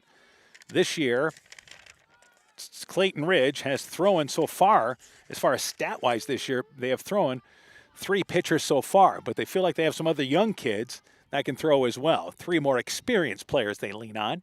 Pitch there, and Eilers reaches out for it. Shallow center field. Scharf has a long ways to go on the run. The ball goes off the glove. The heel of the glove charging in. As she tried to catch it reaching out, it'll go as a bloop base hit. Good effort by Scharf to get to the ball. Just couldn't haul it in. And the leadoff runner on here in the bottom of the third. Yeah, good effort there by Scharf, but a long way to go and just right off the edge of her glove. So Alyssa Willie is now up to bat with the leadoff runner on in Eilers. That is the fifth hit for Clayton Ridge in this ball game. Willie popped out to short, and Scharf, good glove at center field, reached out for it there at knee level, trying to get to it, just couldn't haul it in. Here's a high fly ball. She'll get another chance. This is more towards left center field. Scharf a couple of steps to her right, able to camp underneath it. Willie flies out to center for out number 1 as Eilers trots on back to first base. Yeah, a little bit easier play there for Ashlyn Scharf in center field than that one. Audrey Ostrander, the center fielder, is up to bat. She walked and scored as part of that 3-run second inning. Eagles scored 2 in the first, 3 in the bottom of the second. So they have scored in their first 2 at-bats. This their third at-bat here. Ostrander takes the pitch high. The count is 1-0. So we had talked about both these pitchers do, for the most part, throw strikes for the most part, and Werger has certainly done that. And after the rough start, Scharf has answered that. Yeah, it started off with those 3 walks, and I think maybe just 1 since. And here's a ball that is foul, out of play, as that clears the Clayton Ridge dugout up the first base side. Ironically, of the 4 walks she has issued in this ball game, 3 of them have scored. Yep, and that's always the way it seems to be. The numbers are staggering, and especially walks to lead out an inning. At the high school level, it is 75% or more that they are going to score. Here's a high pop-up. This will stay in the infield. Sylvester reaches over towards second base, but about halfway between second and third. Calls for it. Ostrander pops up in the infield as Sylvester hauls it in for the second out with a runner still at first base. Yeah, I mean, we talk about that all the time. You know, if you can just make them put it in play, quit giving those free passes, those walks, it makes your defense a lot better. So Millard, the designated player, is up to bat. She bounced out to short. Central could use a shutdown inning here defensively, trailing 5-4. First pitch there, and it's a swinging strike for Millard. And a throw to first base by Comer, and sliding back in there safe is Eilers, who gets dirty as she slid to the outside of the bag. So the first throwdown we've seen down is Comer trying to keep Eilers close at the bag. Yeah, she had a big lead there, so good throw behind by Comer. You know, Eilers has a few stolen bases this year, 4 of 4 on the season. Clayton Ridge not as aggressive here in the bottom of the third inning with 2 outs. Let's see what they look to do with a 9-hitter up to bat. 0-1 is the count. 0-1 pitch there, and that ball is popped up. Shortstop Sylvester now turns away as the second baseman Vlasny steps in front of the bag, but cannot haul it down just off the edge of her glove, just kind of in that Bermuda Triangle area behind the mound between second base, as good ground covered by Vlasny just could not get to it. It'll go as an infield single for Millard.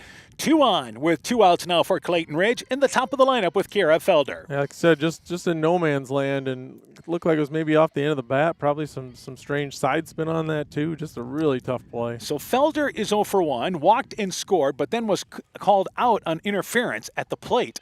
On a foul, or actually she bunted outside of the batter's box. That had to be the ruling on that. And looks at the first pitch here. 2 on, 2 outs for the Eagles. Takes the pitch inside. And again, Scharf just has not gotten that inside pitch. And it's inside. The count goes to 1-0. Yep, she's really trying to work that inside corner and not agreeing always with the umpire's ruling there. She has continuously worked inside. And the umpire says you got to bring her a little bit closer. 1-0 pitch, it's high, and the count goes to 2-0. But I think the inability to get that pitch has disrupted her a little bit on the mound. I think so, especially that first inning we saw. She walked all those girls early, and some of that might have been because of that reason. And she falls behind 2-0. 2-0 pitch, it is high. It is ball number 3. So you're in danger of loading the bases. Felder, the leadoff hitter, has to be taking here 3-0. Scharf works on the mound a little bit in front of where she puts that pivot foot on the mound, and she'll try to climb the ladder. 3-0 is now the count. 3-0 pitch, it is upstairs, and it is ball number 4. So that is the 5th walk issued by Scharf, and the bases loaded for Clayton Ridge. So every inning, they have had multiple runners.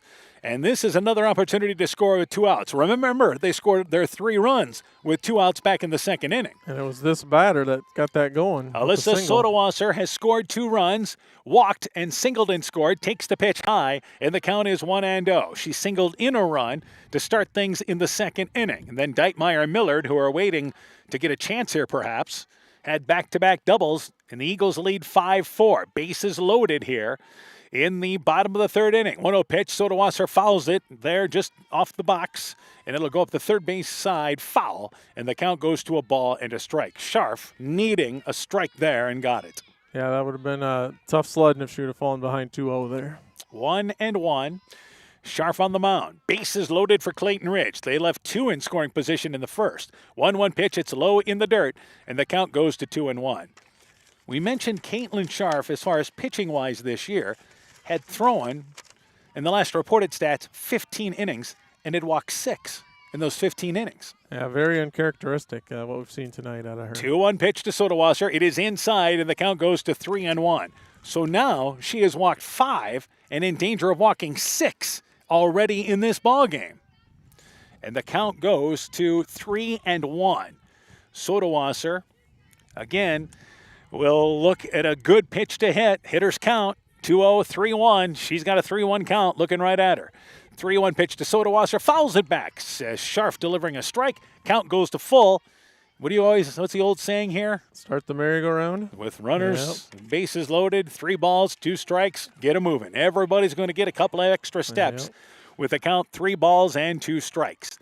So full count to Sodawasser, who takes time, steps out of the box. She wants to look down to the third base coach Joe Moore and wants to make sure they're sure on this sign. 3 balls and 2 strikes. 3-2 pitch, and Sodawasser pops it up. Shortstop Sylvester straight at her position, calls for it, makes the play for the 3rd out of the inning. The Eagles leave them loaded. Scharf gets out of it. No runs, 2 hits, stranding 3. We've played 3. 5-4. Clayton Ridge leads Central.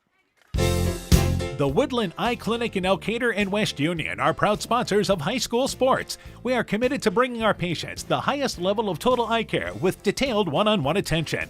Our offices offer the newest technology and equipment with a professional team of experienced staff that is committed to you. Call us today for your next total eye care appointment. The Woodland Eye Clinic in Elkader and West Union supports all of our local athletes taking the field or court this season. Are you looking for a new career? We're looking for a motivated, reliable worker with auto body experience or just mechanically inclined. Are you detail-oriented and looking for a challenge? An opportunity for growth? Want to work on an ever-changing variety of vehicles? We offer a laid-back work environment, high-end pay, great benefits, flexible work hours, and much more.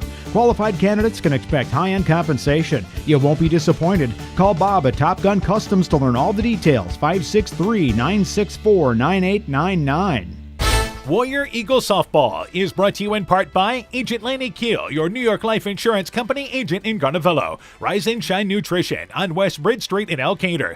Culligan Water Conditioning in Elkader. The Luena Savings Bank, member FDIC, and by Furniture Showcase in Allwine, lighting, showroom, flooring, furniture, and window treatments. Now in the top of the 4th inning, 5-4. Clayton Ridge leads Central. It'll be Michaela Vlasny, Gracie Kummer, Reese Behrens to lead things off here. And the first pitch is a strike to Vlasny. Vlasny is 0 for 1, a pop-up victim. After the 4 Warriors reached to start this ball game, and they all scored, They only have one hit since then. Only a couple of base runners since that point. Clayton Here's Ridge a has bouncing done a nice ball. job. Right back to the glove hand there by Werger. Reaching over to her right. Fields it. Flips it over to the first baseman, Deitmeyer. Bouncing back to the mound is Vlasny. 1 up and 1 down here in the top of the 4th. Yeah, though you mentioned those first 4 hitters. Some good, solid hits, too, and just haven't seen much of that since. Brings up now Gracie Kummer.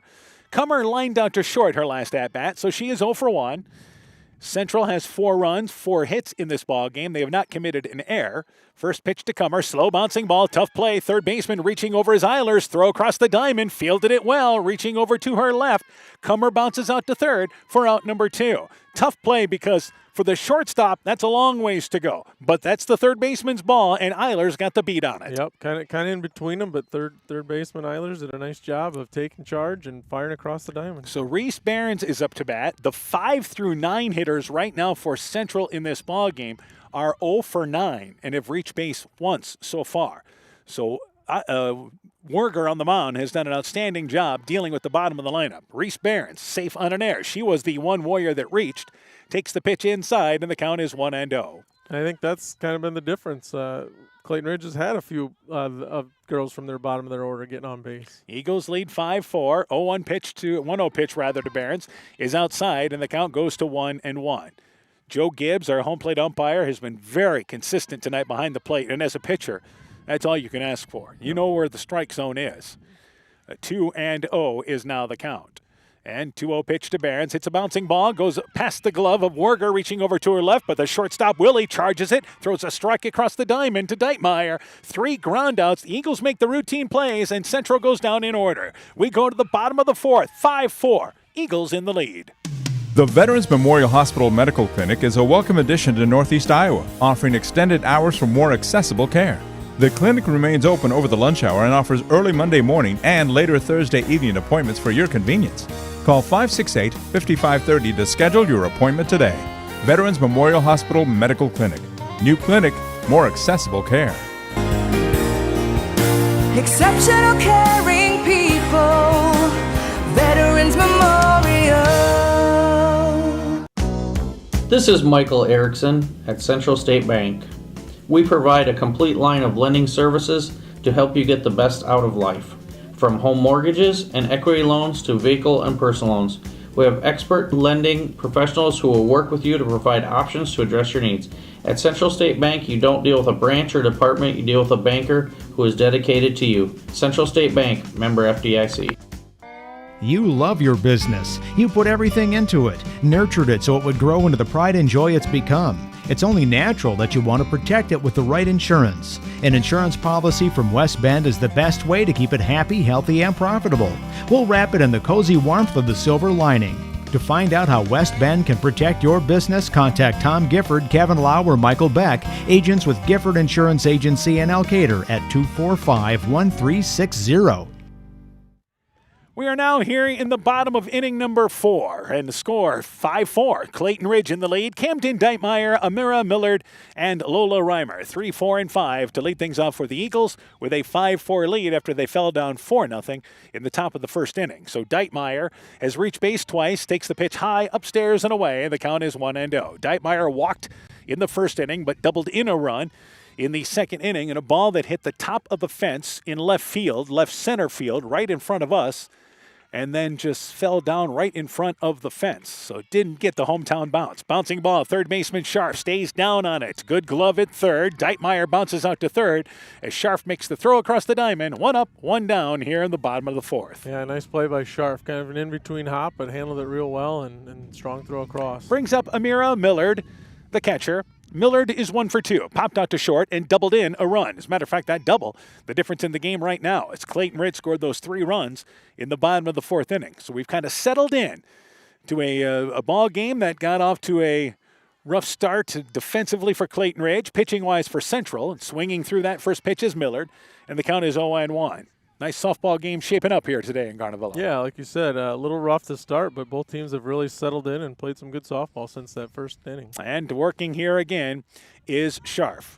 Scharf delivering the pitch there, and it is a called strike at the knees, and the count goes to 0-2. Clayton Ridge has not struck out in this ball game, and neither has Central. So everybody's putting the ball into play. finding a way on the base paths, whether it's via a walk, but putting the ball into play. 0-2 pitch, it's upstairs, and the count goes to a ball and 2 strikes. 1-2 the count. And again, there is 1 out in the bottom of the 5th inning.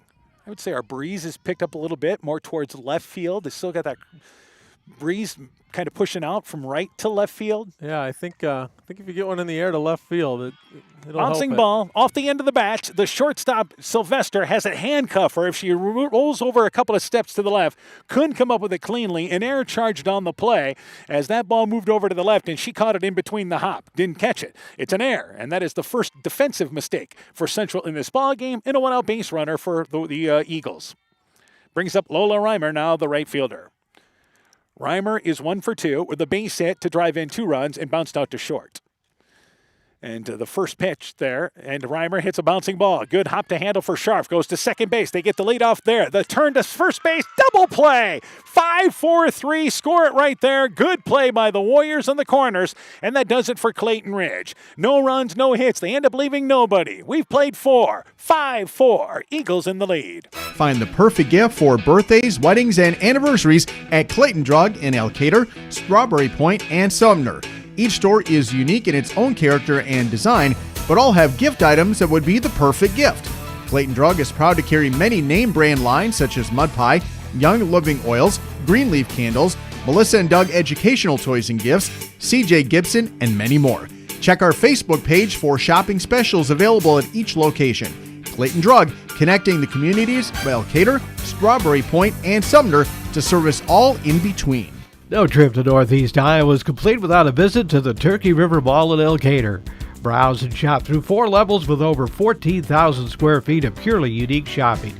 You'll discover an eclectic mix of old and new, including antiques, jewelry, high-end and resale clothing for kids and adults, furniture, art, books, toys, crafts, rocks and minerals, and think custom apparel. Visit our updated website at turkeyrivermall.com or like and share our Facebook page.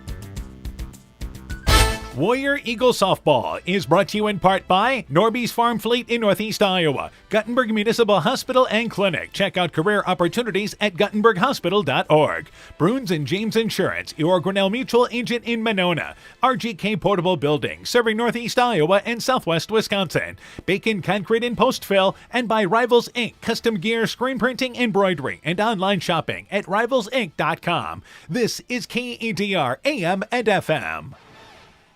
So we go to the top of the 5th inning. It is 5-4. It is Clayton Ridge leading Central. Top of the lineup for the Warriors here in the top of the 5th inning. Taylor Mosier, Oakley Armstrong, Ashlyn Scharf. First pitch there, got a piece of it, fouled it back. The count is 0-1.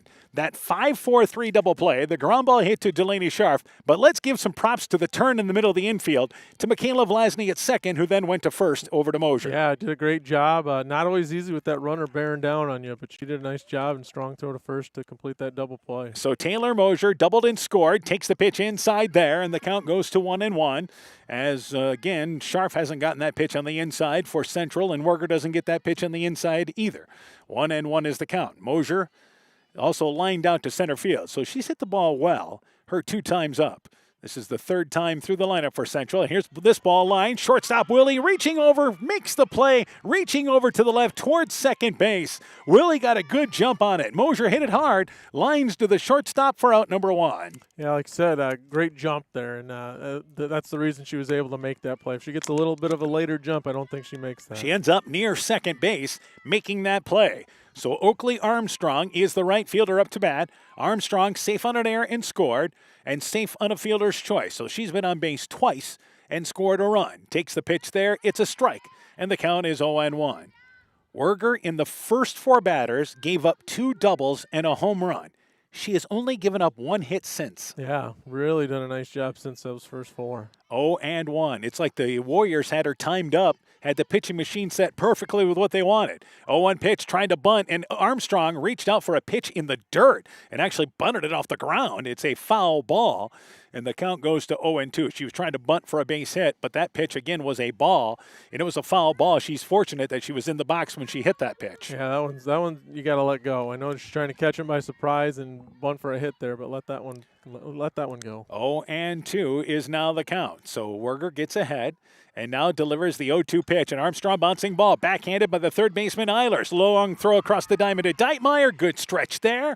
And Armstrong bounces out to third. Eilers had to backhand that towards the bag, playing even with it at third base, but makes a strong throw. That's out number 2 here. And now that is a total of 7 in a row retired by Werger. Yeah, we're seeing some really good defense out of Clayton Ridge after that first inning. Ashlyn Scharf is up to bat, hit a 2-run home run as part of that 4-run first inning, and bounced out to short. That's the Warriors. The only scoring they've done is in the first inning. Takes the pitch inside. The count is 1-0.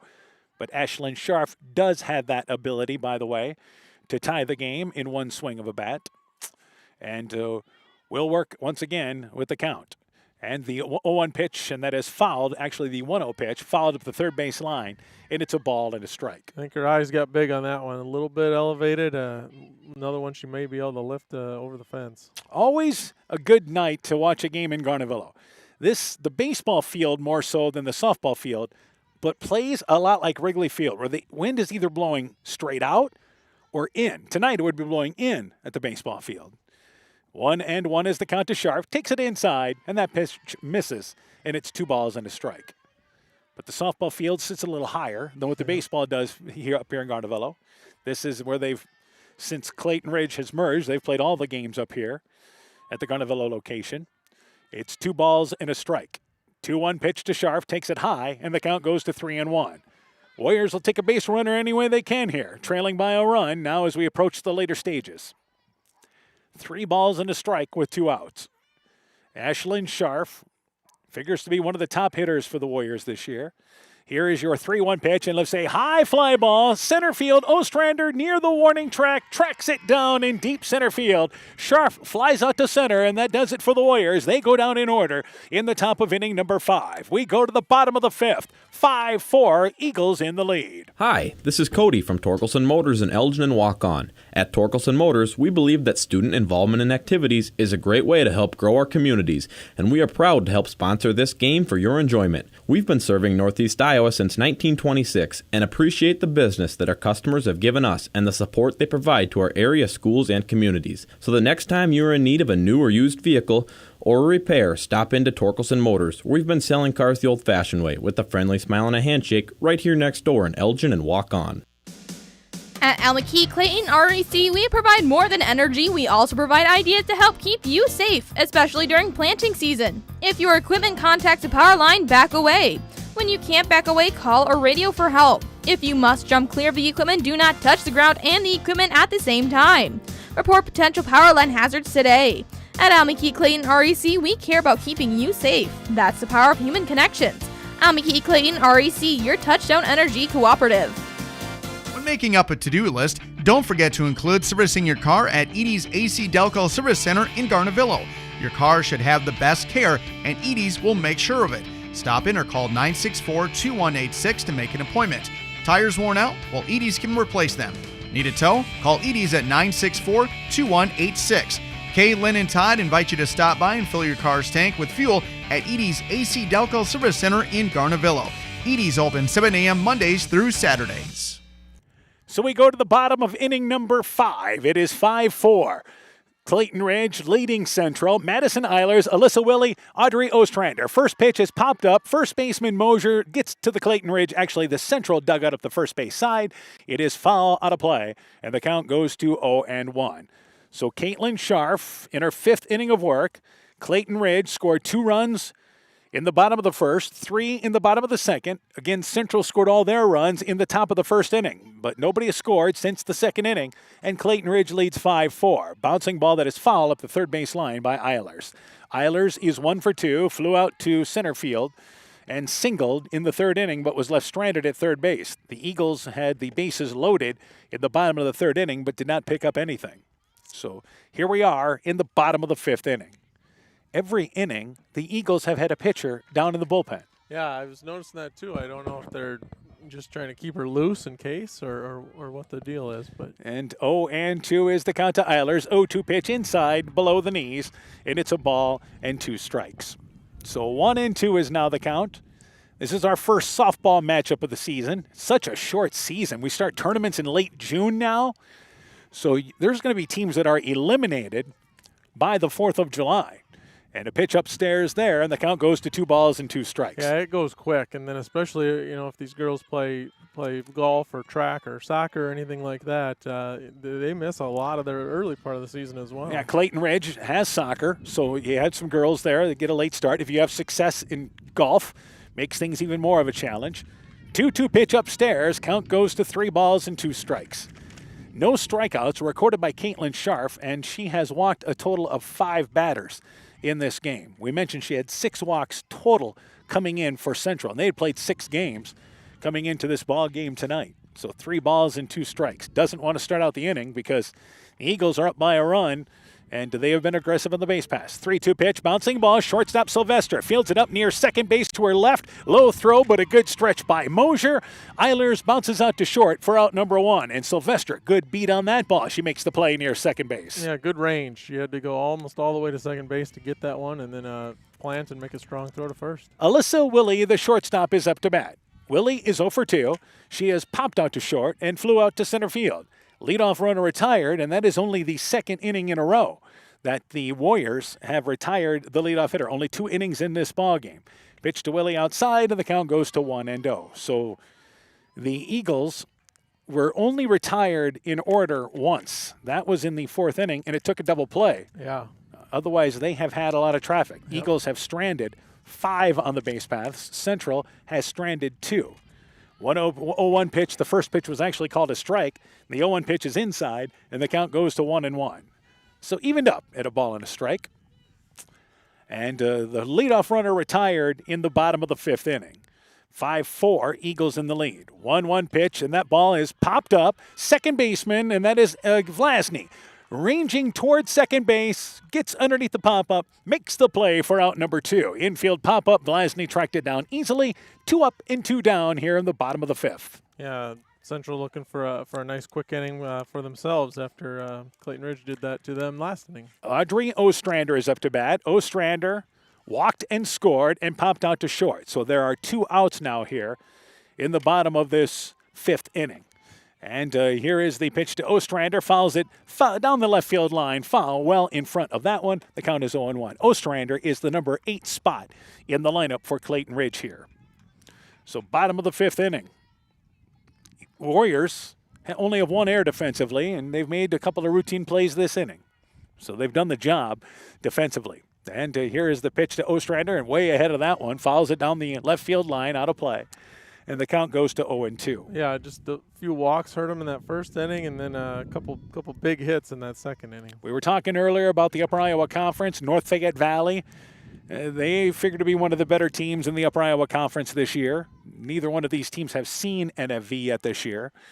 And 0-2 is the count. 0-2 pitch misses inside, and the count goes to a ball and 2 strikes. So and I think you mentioned Southwind is playing well as well. Clayton Ridge has played Keyhigh and Postville for their conference doubleheaders. Central has played a doubleheader against Southwind. Pitch upstairs goes off the glove of the catcher Comer, well out of the strike zone, and it's 2 balls and 2 strikes.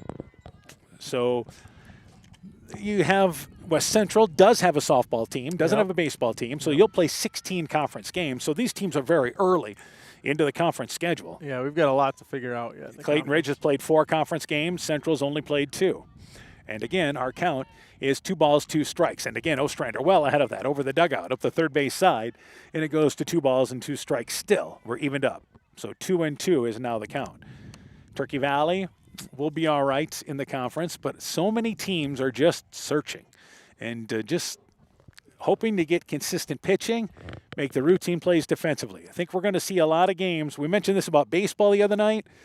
You know, with the exception of Southwind, you're going to see a lot of baseball teams that are even. I think that's how softball's going to be. So it's going to be real competitive in both baseball and softball this year. And 2-2 pitch to Ostrander hits a high fly ball. This is to deep left field. It's over the head of Barons as it 1 hops the fence. Ostrander goes to second base. She'll turn 2, trying to go to 3. Here's the throw into third. She slides in under the tag there. The throw actually goes by Scharf, the third baseman covering the bag. It is a triple for Ostrander into the left field corner.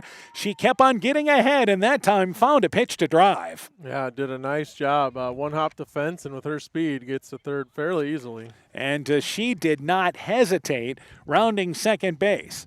So for the Eagles, who scored 3 runs with 2 outs in the bottom of the second inning, hoping to get another 2-out hit. And Kamaya Millard, the designated player, is up to bat. Millard is 1 for 2, bounced out to short and singled her last at-bat. Good speed with Ostrander there at third base. Pitch to Millard, it's inside, and the count goes to 1-0. So she falls behind here. Warriors were hoping to get another quick inning defensively. Now they just try to get out of it, only down by a run yet. Right, yeah, they don't want to give up another run and be down by 2. This would be a big run if Clayton Ridge can push this one across. We have a time taken by our home plate umpire because a number of foul balls that Ostrander hit. We had to bring back in a couple of them from the left field fence area. And here's a ball that is popped up. Second baseman Eric Vlasny spins right, then turns back left and makes the play. She misjudged it, but spun back left to catch the soft lineup towards right field for the third out of the inning. So the Eagles threaten, but they leave a runner at third. No runs a hit. We go to the bottom of the, actually top of the 6th. It is still 5-4, Eagles in the lead. Being good at life means getting your finances together so you can focus on the moments that matter most. With over 175 years of expertise, New York Life Insurance Company provides you with benefits you can enjoy while you're, living. So give your local agents Andrew Reimer or Troy Springer of Guttenberg or Bill Garms in Monona a call. You can reach Andy and Troy at 563-252-2471 or Bill at 563-880-5530. They can help you and your family be good at life. Alpine Communications believes connected communities become thriving communities. We are the local telephone company that became a 21st century communications provider. Alpine provides internet, television, cellular security, and telephone too. We promise personal, timely, reliable service from people who live here. When you choose us, we all thrive. Connect with Alpine Communications today. Click alpinecom.net or call 563-245-4000. Warrior Eagle Softball is brought to you in part by Rivertown Family Dentistry, Dr. Alicia Waukee in Guttenberg, TD Sports Bar and Grill in downtown Elkader, Elkader Chiropractic Center, Dr. Jamie Hammersland, Ethan Kane Construction. If it don't drain, call Ethan Kane. T&K Cahoon, your Napa dealer in Monona, St. Olaf Egg Sales and Service, LTI & Sons Water Conditioning, your Connecticut dealer in Postville, TJ's Pizza in Monona and Claremont, and by Myers Auto Service in Monona. We now go to the top of the 6th inning. 5-4 is the score. Central trailing Clayton Ridge. Delaney Scharf, Caitlin Scharf, Tori Sylvester, 4, 5, and 6 in the Central lineup. And the first pitch was a ball to Delaney Scharf. Delaney Scharf, 2 for 2, doubled in a run. Back in the first inning, actually doubled and scored and singled. So the Warriors down by a run here in the later stages of the game, now in the top of the 6th inning. Pitch upstairs, and the count goes to 2-0. Mariah Werger, after giving up 4 hits in the first inning, actually 4 runs and 3 hits in the first inning, has really settled down and thrown a solid ball game for Clayton Ridge. Yeah, and the defense has played well behind her. 2-0 pitch. Here's a high fly ball down the right field line. That is Reimer going near the line, dives for it. It's going to be a fair ball. It's out of her reach. She couldn't come up with it cleanly. Scharf wheels around from second. She'll go to third. They're going to wheel her around. Here's the throw in, not in time. It's an inside the park home run for Delaney Scharf. Reimer dove for it, but just out of her reach. And with Scharf's speed, able to race around the track, it's like an 800 for her. Yeah, it's a home run, ties the game at 5. And I think she could kind of see that playing out in her mind. She knew if Reimer didn't get that, she was going to have extra bases, and she just kept going until she was told to stop and was never told to stop. So Caitlin Scharf is now up to bat, and in one swing of the bats, and with the wheels of Delaney Scharf, she has tied it up here at 5 in the top of the 6th inning. Reimer went a great effort to try to get that ball in right field. And the pitch upstairs, the count is 1-0. And that is the difference in softball. If you dive for a play, especially going away from the play, and the ball gets by you, it is problematic. Yeah, with the shorter bases and good speed out of Scharf there, a lot of problems. And pitch inside to Caitlin Scharf, and the count goes to 2-0. But if she makes that play, it's a spectacular play, and I think she may have gotten a glove on it. Maybe just the tip of her glove. Yeah, she made a great effort over there. Just a long way to go and couldn't quite reach it. And that ball was down the right field line, and she's playing straight away in right field. So Reimer, great effort to get to that ball. And now the pitch to Caitlin Scharf takes a 2-0 pitch for a strike. The count is 2-1. So the Warriors score for the first time since the first inning. Yeah, they needed that. They needed to break the lid off here. And it's now tied at 5. Werger has allowed now a total of 5 hits in this ball game with 5 runs. 2-1 pitch, slow bouncing ball. Shortstop Willie gets a nice hop to handle, stayed down on it, throws it across the diamond to Deitmeyer, and Scharf bounces out to short. It's 1 out now here in the top of the 6th inning. This is the 5 through 9 spots in the central lineup. 5 through 9 are hitless in this game. Those 5 batters are a combined now 0-4-11. And Tori Sylvester is up to bat. They've put the ball into play, but they have yet to get a base hit. Sylvester has bounced out to third, popped out to the pitcher, looks to bunt, and fouls it back. And that's why you're seeing this. Let's try to make at least put the ball down and make Clayton Ridge make a play. Yeah, instead of popping it up in the air, make him field it, make him make a throw, and see if you can get on that way. And 0-1 as Eilers came charging in from third base. So Sylvester, that first pitch fouled back on the bunt attempt, and the count is 0-1. Werger now delivers the 0-1 pitch, and it's inside. And again, that our umpire, his left arm is going to be tired, Joe Gibbs, because he continues to push the pitch to the inside, continues to wave it to the inside. And he has had a number of pitches there, and it's been consistent, pushing it away from the plate. 1-1 is now the count. And Werger looking to bunt again and trying to pull the bat back with Sylvester, but the ball hits the bat and then up against the backstop, and it ends up being a foul ball. It was too high of a pitch to go after, and she couldn't get out of the way. Yeah, when she was taking the bat back, she kind of brought it up at the same time, and it caught a piece of the bat. So now, with the count 1-2, the bunt is likely off the table here, or at least should be anyway, with a count 1-2 to the number 6 spot in the central lineup. 1-2 is now the count as Werger quickly sets on the mound. Delivers the 1-2 pitch, and it is a high fly ball, left field. Sodawasser took a step in at first. It's going to be over her head and extra bases. Picked up by Sodawasser in front of us. She wheels it back into the diamond. Sylvester goes into second base. It ends up being a double. On a tough read there by Sodawasser in left field, and a 1-out double there for Tori Sylvester. Yeah, the ball just kept carrying. I don't think she expected it to carry like it did, and then got over her head and a double, and Central needed that. They finally got some production from the bottom half of their order. The ball ended up on the warning track and one hopped the fence in front of us. So a runner at second base in Sylvester. Michaela Vlasny is due up, and she will bat as time was taken there by Coach Funk and to have a conversation with Vlasny. Vlasny is 0 for 2, popped out to second base and bounced out to first. A 1-out runner at scoring position here for Central, who now has 6 hits, and 5 of them are extra bases in this game. Yeah, when they've hit it, they've hit it hard, and just not enough singles. They have 3 doubles and 2 home runs.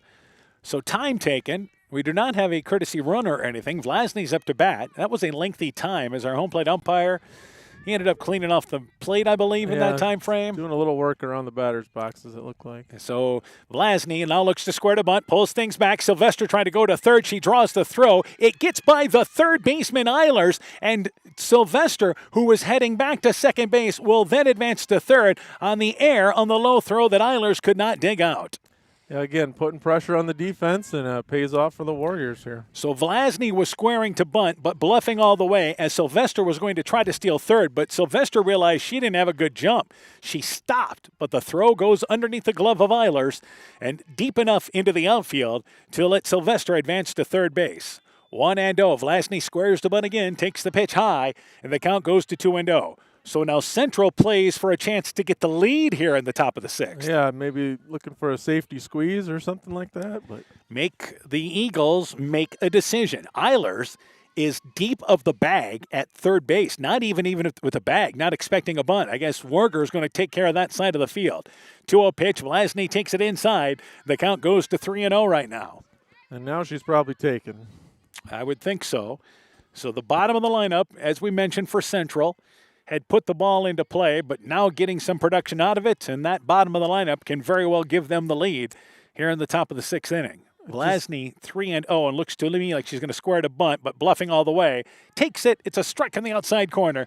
3-1. The productivity out of the bottom of the lineup just seems to be such a key in both baseball and softball. Werger has not walked a batter in this ball game. Hasn't struck out anybody, but she hasn't walked anybody. So let's see if she comes back here on Vlasny. 3-1. So she has been ahead of most counts. 3-1 pitch. Vlasny hits a high fly ball, left center field. Sodawasser reaches up, calls for it, makes the play. Sylvester tags from third and scores as the throw is cut off into the infield. Vlasny, a productive at-bat, a sacrifice fly, RBI, and the Warriors take the lead at 6-5 here on the top of the sixth. Yeah, just great job by Vlasny hitting that as deep as she could and scoring that run and So give Central the lead. Sacrifice fly, RBI for Vlasny. Grace Kummer is up to bat. Kummer is 0 for 2. Nobody on and 2 outs here in the top of the sixth inning. Warriors have pushed across 2 runs now here in the top of the sixth. But at this point in the later stages, you just get the feeling a run's not going to be enough. Vlasny, first pitch, bouncing ball. Actually, Kummer, shortstop. Willie charges it, gets the high hop, throw across the diamond to Deitmeyer. Kummer bounces out to short, and that does it for the Warriors in the top of the sixth inning. But 2 runs, they do it with 2 extra base hits. They leave nobody. We go to the bottom of the sixth. It is now a 6-5 lead. Central in the lead. You're listening to high school baseball from KEDR Sports. Hey, Justin Birdnow here from Birdnow Chevrolet in Monona. I want to take a moment to wish all the local athletes good luck during their game.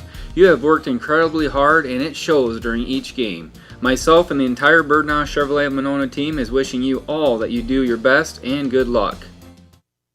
Elkader Tax and Bookkeeping are proud supporters of all of our local high school sports teams. We want to wish everyone the best of luck on their season. We are here for all of your tax, payroll, and bookkeeping needs. Give us a call at 563-245-2154. Again, that number is 563-245-2154. Thank you from Kurt, Steve, Carol, Josie, and Elkader Tax and Bookkeeping, located in downtown Elkader. Wilkie's in Elkader is Iowa's oldest family-owned grocery store. You'll find Wilkie's 2 blocks south of the Keystone Bridge in historic downtown Elkader. Stop in and enroll for a Wilkie's reward card and receive points every time you shop. Then log on to their website at wilkiesgrocery.com to view the weekly specials, check out your reward points, make out a shopping list, and more. Wilkie's in Elkader, open Monday through Saturday, 8 a.m. till 7 p.m. So we go here to the bottom of the sixth inning. Central retaking the lead with 2 runs in the top of the sixth. 6-5. Kira Felder, Alyssa Sodawasser, Camden Deitmeyer. Eagles down by a run in the bottom of the sixth inning, but they send up the top of the lineup, which has scored 4 of their 5 runs in this game. Good place to be if you're Clayton Ridge. Yeah, here's a chance for him to try and get that lead right back. Felder is 0 for 1, but has reached base twice. Walked and scored. Called out on interference trying to bunt, and was also walked. And on the first pitch, pops it up. Shortstop Sylvester towards second base, right in front of the bag, reaches up. Love to see her use 2 hands, but uses 1. And Felder catches there, pops out rather to Sylvester, the shortstop, for out number 1. Yeah, you just worry that ball might squeeze out of her glove, but she was able to hang on to it. Alyssa Sodawasser is up to bat. When Scharf is productive, pitching-wise, it is when she's able to get pop-ups or routine fly balls.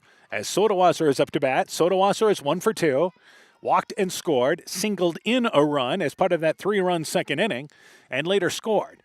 Eagles have not scored since the 3 runs in the bottom of the second. They scored 2 in the bottom of the first, and then they scored 3 in the bottom of the second.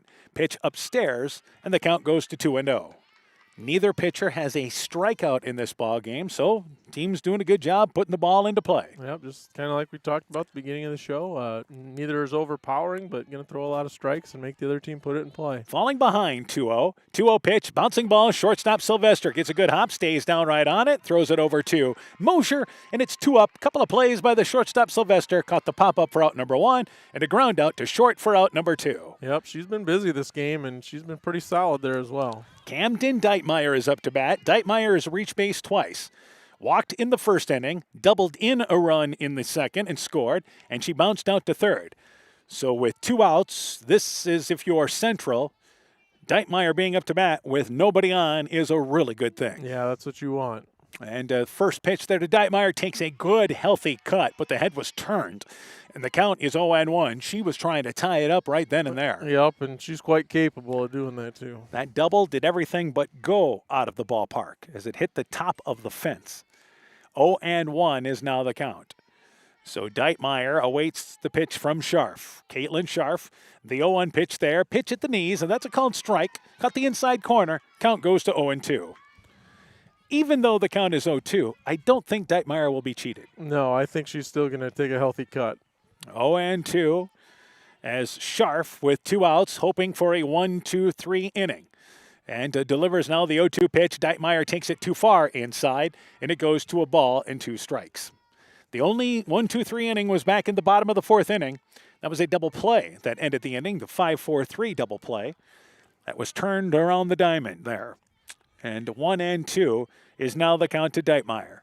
And Scharf delivers the 1-2 pitch. It's inside and hits Deitmeyer. So Deitmeyer hit by the pitch. That is the first batter that Scharf has hit. She has issued 5 walks, but a 2-out base runner for Clayton Ridge. Tying run on here with 2 outs in the bottom of the 6th. Amira Millard is up to bat. Millard is 1 for 3. Popped out to short, doubled in a run in the 2nd inning, and safe on an error. So she has reached base twice, but 1 for 3 in this game. Yeah, and she's hit it hard as well. So definitely possibilities to score a run for Clayton Ridge here. You expect the Eagles to still be aggressive on the base paths here, trying to move that tying run over into scoring position with Deitmeyer. As Scharf delivers the pitch, and it's inside, and she's going to not be moving, but now will because it is a pitch in the dirt, and it's going to go as a pass ball to the left side. So the ball scoots away from the catcher, Kummer. Deitmeyer was not off and running, but with that read, able to move into scoring position on what ends up being a pass ball. Yep. Down in the dirt, she's going to take that second base. And I think, as time taken here, Deitmeyer may be replaced by a courtesy runner here in this situation. This will be a pinch runner, will not be a courtesy runner. So they've got Deitmeyer in a scoring position, and they want a little more quickness on the base paths on anything to the outfield. And that is number 27, Madeline Traster. Madeline Traster, and this is once again, this is the case of this is a pinch runner. So Deitmeyer will re-enter the game at first base, but it takes away the ability to take her out of the ball game again. Right, and this gives them a lot more speed on second base here. And Traster has done some base running this year for Clayton Ridge. 1-0, the first pitch was a ball, and this pitch goes over the head. This is a wild pitch over the head of Kummer. And Traster advances to third base, and the count goes to 2-0 to Millard. So now the tying run 60 feet away for the Eagles here in the bottom of the 6th. Yeah, Scharf was cruising along with those first 2 hitters and now just hasn't done herself any favors. Just hasn't had that easy inning in this game. Like I said, took a double play to make it a 1-2-3 inning. And to the 2-0 pitch to Millard, it is low. The count goes to 3-0. Your bigger concern here is losing Millard. If you walk her, you put the go-ahead run on the base paths. Yep. With her power, I still don't think you want to give her anything too sweet, Yeah, but you do want to try and find the strike zone. I agree. 3-0, don't serve it up on a tee to her. So Scharf now delivers the 3-2 pitch. It is low. It is ball number 4. Never gave her a chance. Nope. 6th walk issued by Caitlin Scharf. And that is runners on third and first. And again, the ball comes back to Scharf, and this is what the Eagles do. They wisely just turn, go all the way to third base there. As they looked at third base, the runner stayed there in Traster, and Millard walks and then walks to second base without a throw anywhere. So they concede the base, and Lola Reimer is up to bat. Reimer is 1 for 3, had a huge base hit in the first inning to drive in 2. Bounced out to short, and then bounced into a double play in the 4th inning.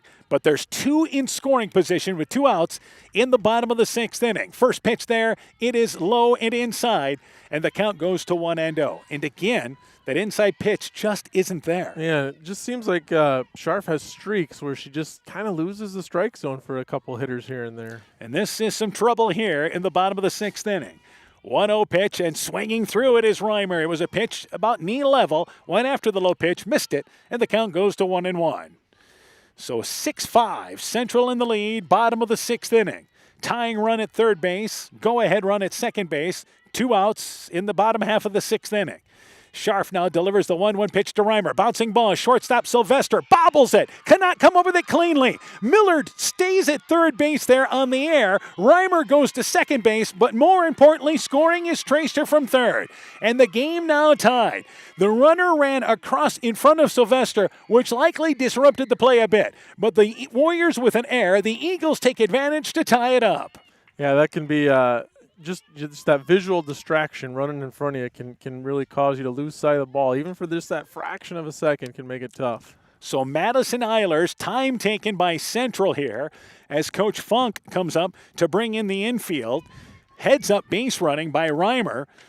She does not get credited with a RBI on there because the error allows the run to score, but Traster scores from third. Millard wheeled around from third, and it looked like she was going to try to score at first, but they put the brakes on her late. Sylvester was able to run the ball over to third base, but Reimer, heady play to go to second. Yeah. And Clayton Ridge has done that all night. They've taken that extra base when it's been there. Well, this is a case now where Clayton Ridge has tied it in the bottom of the sixth inning, but a chance to get the lead with still 2 runners in scoring position. Madison Eilers is 1 for 3, flew out to center field, singled in the third, and bounced out to short. So the bottom of the lineup has been productive for Clayton Ridge in this ball game. With 2 outs, the Warriors unable to make that play defensively. Pitch outside, the count is 1-0.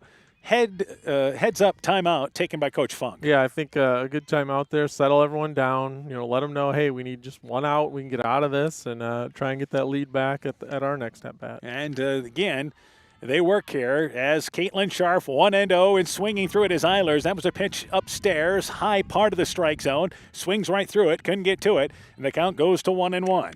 Eilers trying to give the Eagles the lead here in the bottom of the 6th inning. It has been a close game throughout. And 1-1 is now the count. 1-1 pitch, that's upstairs, and a good save by Comer. Comer had to come out of the crouch there and reach up high to the right to get it. Yeah, likely saved a run there.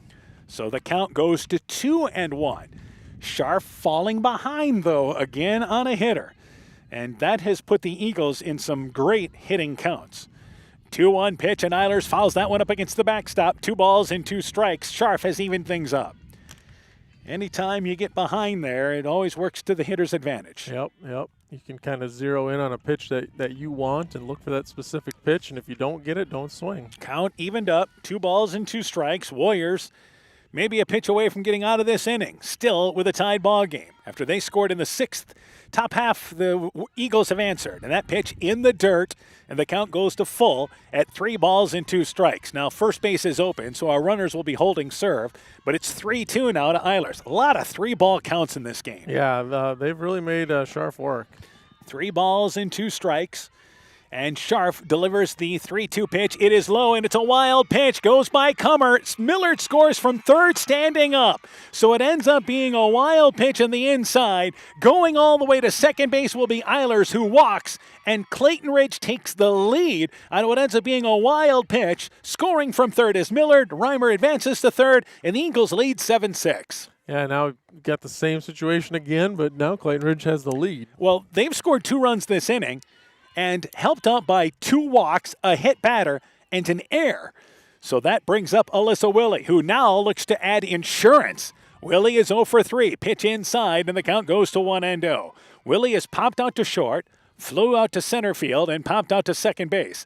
All of this with 2 outs in the bottom of the 6th inning. Yeah, they got those first 2 batters out, and we thought, hey, this might be that quick inning that Central needs, but hasn't turned out that way. Here is a high fly ball, shallow left field. Barron's on the run, able to stop, camps underneath it, makes the play for the 3rd out of the inning. But the Eagles score 2 runs. They do it without a hit, helped out by an error. They strand 2 in scoring position, but they now lead. Central sends up 9-1-2, trailing 7-6 as we go to the 7th. TNT Power Sports sells and services all makes and models of UTVs and ATVs. Not ready for a new ATV or UTV? TNT Power Sports has a nice selection of clean used units available. Contact Brian, Master Certified Technician, or Tracy for your next UTV or ATV purchase, or to schedule service work to keep your UTV or ATV in top-notch condition for work or play. Call 563-245-1100 or stop in and visit with Brian or Tracy at TNT Power Sports, north of Elkader on Highway 13 today. Broadband is more important and versatile than ever, and you no longer need a home phone to utilize Neat's fiber broadband service. Freedom plans are now available to all subscribers on Neat's fiber network in and around Farmersburg, Luena, Monona, Postville, and St. Olaf. With speeds up to 250 meg, Neat's managed Wi-Fi is also included at no additional cost. Call today for more information on Neat's new Freedom plans and enjoy reliable, super-fast broadband internet service from Neat. Call us at 539-2122 today to discuss which Freedom plan is best for you. Neat, connecting you now. Warrior Eagle Softball is brought to you in part by David Balls, agent for Balls Insurance Agency in Elkader. Growl Logs and Lumber in Elkader. Timber is a crop. Harvest wisely. Meyer Collision and Service Center in Guttenberg. Thompson Construction and Monona Overhead Door. Dean Family Chiropractic in Claremont. Clayton County Recycling. Farmer Savings Bank of Colesburg. Elkbird Garber, Strawberry Point, and Arlington. Member FDIC. Fisk Farm and Home in Monona, Cresco, and Decorah. And by KAR Auto Group. We start the top of the 7th inning. First pitch, and it is number 9 hitter Reese Barnes, who is 0 for 2, lines it into right center field. A base hit on the first pitch here to start things out in the top of the 7th inning. So the 9 spot gets on the base pass with the Warriors trailing by a score of 7-6, and the top of the lineup coming up here for the Warriors. Yeah, Central's got exactly what they want. They got the 9 hitter on the top of the order up and a chance to tie this up or take the lead. Taylor Mosier is 1 for 3, doubled and scored, lined out to center field and lined out to short. She's hit the ball well. Pops it up here over the backstop area out of play, and the count goes to 0-1. So Reese Barnes, the number 9 hitter, starts things out here with a base hit. Warriors, you figure, will still be aggressive on the base pass, but more importantly, they want to give their 3 and 4 hitters the opportunity to drive in runs. Yeah, each of them has a home run in this game, so they want to get those 2 girls up. They have scored, again, 3 times, the 3 and 4 hitters. So the top of the lineup has done some damage for Central. 0-1 pitch in the dirt, and that's going to scoot by the catcher. That's a wild pitch. So Barnes doesn't have to worry about stealing second base, and the tying run moves into scoring position for Central here in the top of the 7th. And that almost guarantees that we will see at least Ashlyn Scharf bat again in this game. And the count, once again, 1-0 to Taylor Mosier. So Mosier, 1-1 rather. The first pitch was a strike as it was fouled out of play. That pitch was a ball. 1-1. 1-1 pitch to Mosier. Lifts a high fly ball. This is to deep left field, and it is gone as it one hops and hits the mobile studio. In one swing of the bat, Taylor Mosier hits the 3rd home run for the Warriors, and they take the lead here in the top of the 7th. That was no doubt. That was deep. She got all of that one. And 2-run score as Barnes trots in from 3rd. It is now 8-7 Central in the lead here in the top of the 7th inning. And if you're talking about now for Central, you still have 2, 3, and 4 due up. And you look ahead to the Clayton Ridge bottom half of the 7th inning, they'll send up 8, 9, and 1. So we'll definitely play the bottom half of the inning. Yeah, and Central's thinking they're not done yet. And it is Oakley Armstrong up to bat. Slow bouncing ball. Third baseman fielding it is Eilers. The throw to first gets by the first baseman. She had a beat out anyway. Was that a bunt attempt? I think so, yeah. So It was laid down. Armstrong with great speed. Eilers' throw is low. I think you give Armstrong credit for an infield single there. I think so. She probably beats that out even with a good And a throw. heady play by the right fielder Reimer to back up the play, and the throw went up the line. She's able to get it back in to hold the runner at third base. So Ashlyn Scharf is now up to bat. Oakley Armstrong, with an infield single, has reached base 3 times from the number 2 spot. So Ashlyn Scharf is 1 for 3 with a 2-run homer in the first inning, bounced out to short, and flew out to center field. So she is 1 for 3, and now it is the Warriors playing for insurance. Bouncing ball that is foul just on the right side of the bag at third base. As you look at it from the outfield, Eilers gave it a look, but it was out of her reach, and the count is 0-1. Yep. Again, Ashlyn Scharf's trying to pull that one, yank another one down the line here. So with nobody out, Warriors have scored 2 in the top half of the 7th inning. Ashlyn Scharf with the count 0-1. So the Eagles will try to only be down by a run, get out of it here trailing 8-7. Scoring early and scoring late in this ball game. Pitch to Scharf, she pops it up. That'll go out of play. As giving chase, actually, and having room, correction, is the catcher Millard, who catches it going into the fence at the backstop. Millard got to it. I thought at first it was out of play, but she makes the play and crashes into the fence, tracks it down for out number 1 in foul territory. Armstrong stays at first. Yeah, great job by Millard there at catcher. Huge out, gets one of Central's big bats out, and just an outstanding play back there. Delaney Scharf is up to bat with a runner at first base. Scharf is 3 for 3, has doubled and scored, singled, and hit a solo home run in the 6th inning. Bouncing ball underneath the glove of Eilers. It's into left field. That's an error. So advancing to second base is Armstrong. Sodawasser quickly gets it back into the infield. Runners on second and first, and as the throw goes in, it's up the line and goes by the third baseman.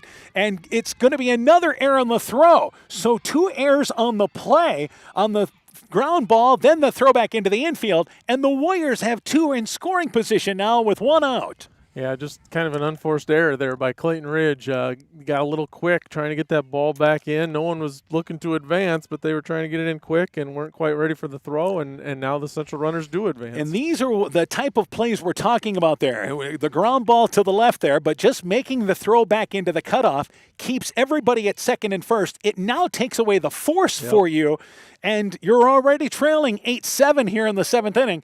You give the Warriors a great opportunity to score more as Clayton Ridge brought the infield in to talk. Yeah, absolutely, and great speed on the base paths here for Central as well. A lot of things that brings into play now. Caitlin Scharf is 0 for 3. She has bounced out 3 times to the left side of the infield, twice to short and once to third.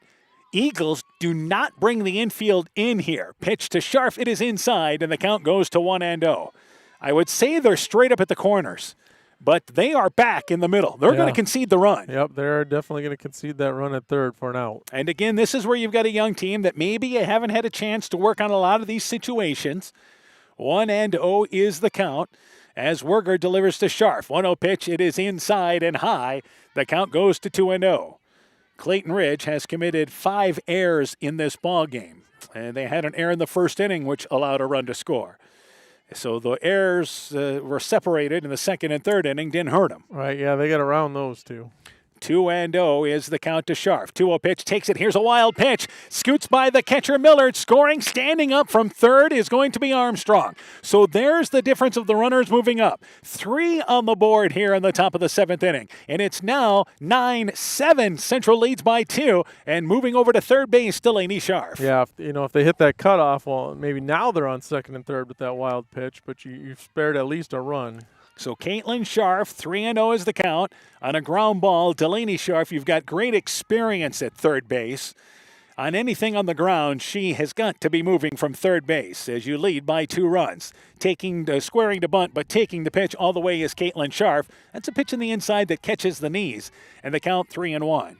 Caitlin Scharf, the pitcher, has a chance to help herself out here. Yeah, it'd be another huge. Any runs they get here are huge. Audrey Ostrander, Kamaya Millard, and Kiara Felder will be up for Clayton Ridge in the bottom of the 7th inning.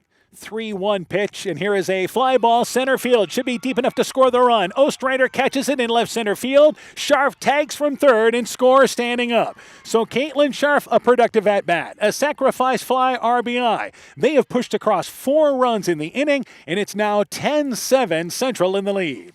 Yeah, it's been the first inning and the 7th inning. Been big innings for Central. Yep, scored 4 in the first, 2 in the 6th, and they have scored 4 here in the 7th inning.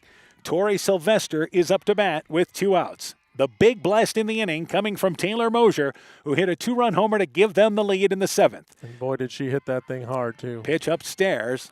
If you're familiar with Garnavillo, we're parked up there along with another vehicle along the fence, past the fence, along the tree area in the shade. We're starting to get into the shade here in left field, and that one hopped the studio. And the 1-0 pitch, it's upstairs. Hit the side window, didn't cause any damage. Would have been cool if it would have. But instead, the count is 2-0. But we parked back there figuring you're out of reach, right? I think you're safe way back there, but nope. Taylor Mosier said, no, you're not. Central has hit 3 home runs in this game. 2-0 pitch, bouncing ball foul, as ahead of the pitch was Sylvester up the third base line. The count goes to 2-1. The Eagles, they have been more base-to-base manufacturing their runs. What they have done is they've put the ball into play, and they've taken advantage of 7 walks in this game. Yeah, with the exception of those back-to-back doubles, they've taken advantage of walks and errors. 2 balls and a strike as Werger trying to get out of this without any more damage. 2-1 pitch, it's upstairs. Count goes to 3-1. So Werger, who hasn't walked anybody, but has fallen behind a bit more in the top of the 7th inning. Yeah, she's had to work these last 2 innings now again. After cruising from the 2nd through the 5th, really, she kind of had some easy innings. 3 balls and a strike. So Werger will try to come back on what is the 7th Warrior to bat. here in the top of the 7th inning. And here's the 3-1 pitch, and that ball's a line right to Ostrander. Takes a couple of steps in, sticks the glove up at eye level as Sylvester lines out sharply to center field for the 3rd out of the inning. But for Central, 4 runs, 3 hits, helped out by an error. They leave nobody. We go to the bottom of the 7th. Central trying to close the deal now. They lead 10-7. This month, we support the work of the dairy producers. They work day in and day out to give us delicious, healthy foods to fuel our bodies and ensure we can pursue our dreams. As your American Family Insurance agent in Elkader, I'm looking out for what matters to you, even when nothing's wrong. This is Julie Depke, agent. Call me at 563-245-2366, and let's talk about your insurance needs today. Contact Julie Depke, agent at 205 South Main Street in Elkader today. American Family Insurance Company SI and its operating companies, 6000 American Parkway, Madison, Wisconsin. Sode's Green Acre and Liquor Store is offering rock bottom prices in our liquor store. Stop in now while the selection is at its best and stock up while supplies last. Sale is currently going on now. The liquor store is located at 7 Gerda Street in beautiful downtown Guttenberg. Find us on Facebook to find out more, because Sode's is more than just a store. Boy's Lumber Company in Guttenberg and Elkader, your do-it-best rental center, handles Midland garage doors for residential, commercial, and agricultural needs. Midland Steel garage doors provide the best all-around value when appearance, security, durability, and low maintenance are desired. Boy's Lumber and Midland Doors take pride in providing their customers with top-quality products and superb customer service. Contact Boy's Lumber in Guttenberg and Elkader, your do-it-best rental center for Midland overhead doors sales and service. We go to the bottom of the 7th inning. The Eagles now need 3 to force extra innings, 4 to win it. Audrey Ostrander up to bat. She is 1 for 2, walked and scored, popped out to short, and tripled her last at-bat, but will have stranded at third. And that ball fouled up the third base line. Central has only stranded 2 base runners in this ball game. The Eagles have stranded 8. Yeah, big difference right there. Central's done a nice job of hitting them in when they've been on the base, where Clayton Ridge has left a few. So you have Ostrander followed by Kamaya Millard and Kiara Felder, 8, 9, and 1 once again in the lineup for Clayton Ridge, trying to get to the heart of their lineup. And this pitch fouled up the third base line out of play, and the count is a ball and a strike. I think Ostrander maybe a pull hitter by the looks of some of these couple at bats here. Yeah, she continued to hit the ball exclusively to the left field line until she put one just inside the fence, her previous at-bat. But again, the Eagles could not manufacture that run. So waiting here is going to be Scharf working against Ostrander, and the 1-2 pitch is upstairs. The count is 2-2. If there is one thing that Caitlin Scharf knows she cannot do now is, again, give away free passes. She has walked 7, and it cannot give the Eagles free base runners here. Especially Ostrander. She'll probably end up on third if you let her on first. 2 balls, 2 strikes, 2-2 pitch. It's upstairs, and the count goes to 3 balls and 2 strikes. Right, that's exactly what we're talking about right there. Got ahead on the count, 1-2, but now behind at 3 balls and 2 strikes. Yeah, and I know she had a triple last time, but you've got to make her earn that triple, not just let her walk to first and then steal a couple bases. Yeah, the top of the lineup for Clayton Ridge has been really good in this ball game, as has Central's. 3-2 pitch, and that one no chance. It is high. It is ball number 4, and this will drive you into early retirement if you're a coach. Yeah, good thing Coach Funk is young. A lead-off walk, leading by 3 runs in the bottom of the 7th inning. If you are the Warriors, you are just worried about outs. Don't care about the traffic, as Kamaya Millard is up to bat. Millard is 1 for 3, bounced out to short, singled, and also popped out to second base. Nobody out, bottom of the 7th inning, and the Eagles trying to rally here in the bottom of the 7th. And this is a high pop-up, one after the first pitch, shallow center field. Calling for it is Ashlyn Scharf. Millard flies out to center for out number 1 as Ostrander heads on back to first base. There's that first out is often tough to get, so Central does a nice job getting that first one. And that brings up now the top of the lineup. So the Eagles getting to the top of the lineup. Can they get to the 3-4 hitters? That's the question. Yeah, and they've got speed, too, with Ostrander and then Felder and Sodawasser. Felder is 0 for 2, walked and scored, called out on interference, also popped out to short. And they send Ostrander off and running with a nice pop-up slide, stealing second base easily, though. The throw came in behind her, and Ostrander moves into scoring position. And even though you're down by 3 runs, Again, the Eagles know they can run. Right, yeah. Both these teams have the ability to just run on the base paths. Yeah, I'll be a little more curious if she tries to get to third because, of course, that's going to be a closer, easier throw for the catcher. But So Felder took the first pitch high, this one high, and the count is 2-0. Two-hitter Alyssa Sodawasser is the tying run in the on-deck circle, but they want to get to Deitmeyer and Millard with a chance with traffic on the base paths because they can put you right back in the ball game or maybe even win it for you. yeah, absolutely. 2-0 is the count with one out. 2-0 pitch there and taking all the way. Ostrander goes to third. It's a high throw and a nice save by Delaney Scharf to reach up and get that ball, but swiping third base easily is Ostrander. She's credited with the steal and the throw down. The pitch was high, and the count goes to 2-1 to, once again, Felder.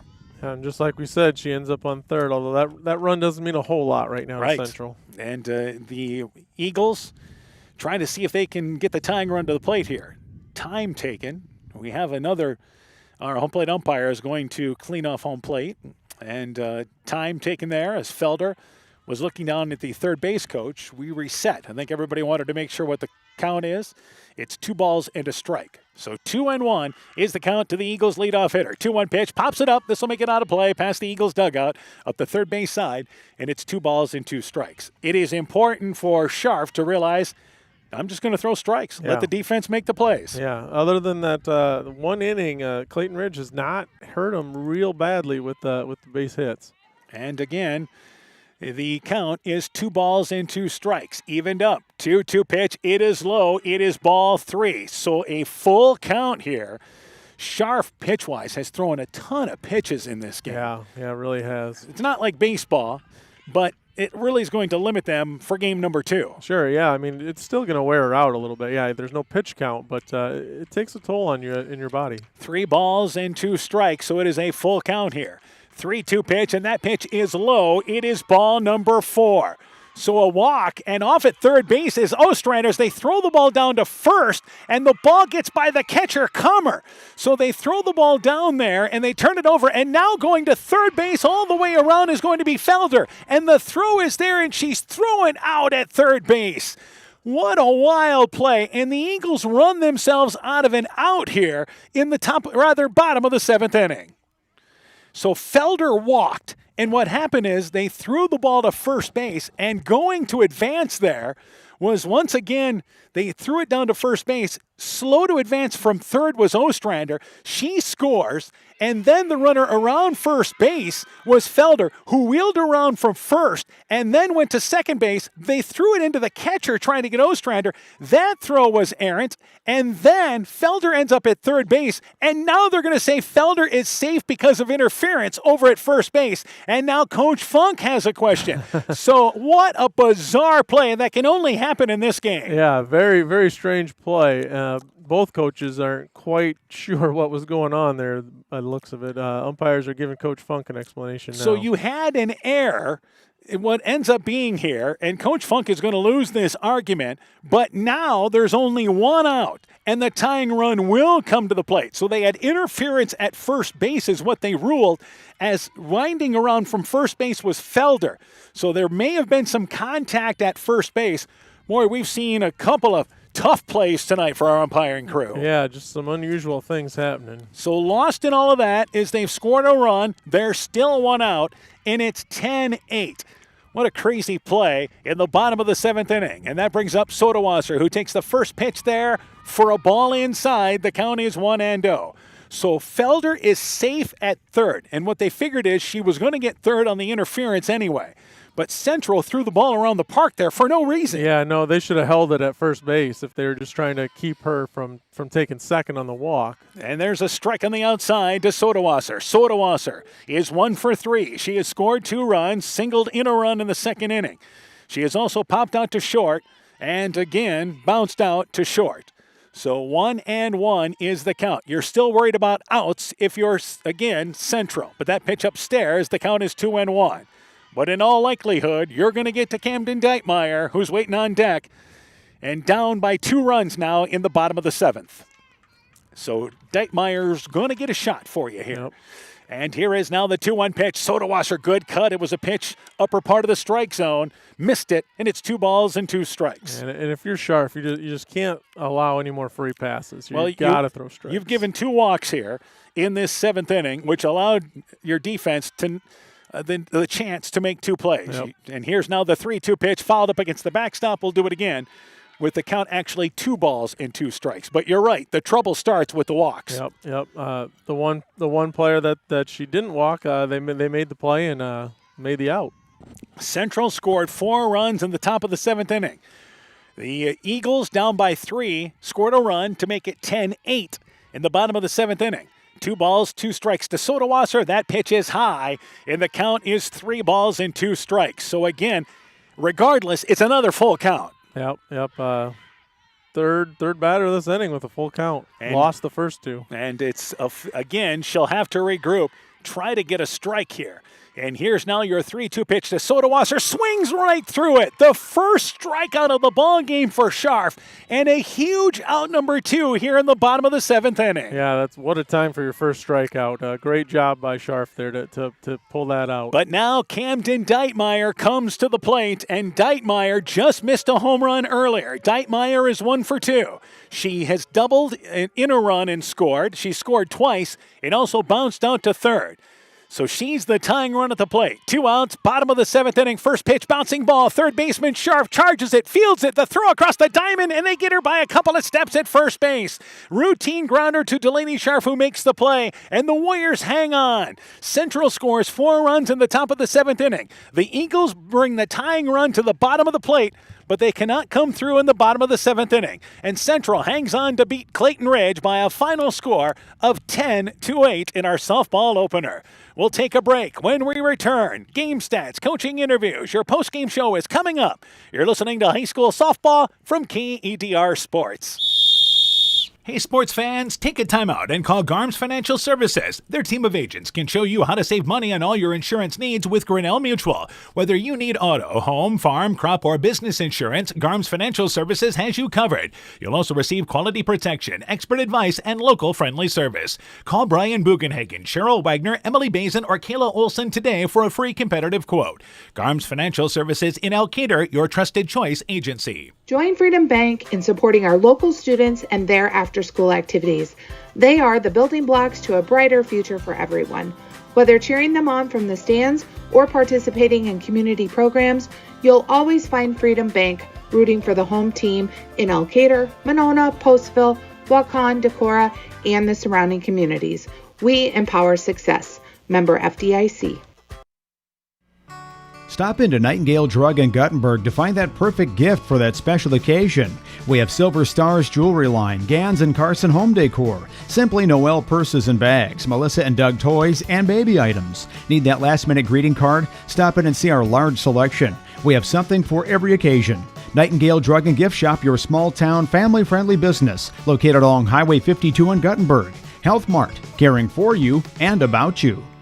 When I started out in the car business, my dad gave me some good advice. Hi, it's Forrest Brown with the Brown's family of dealerships.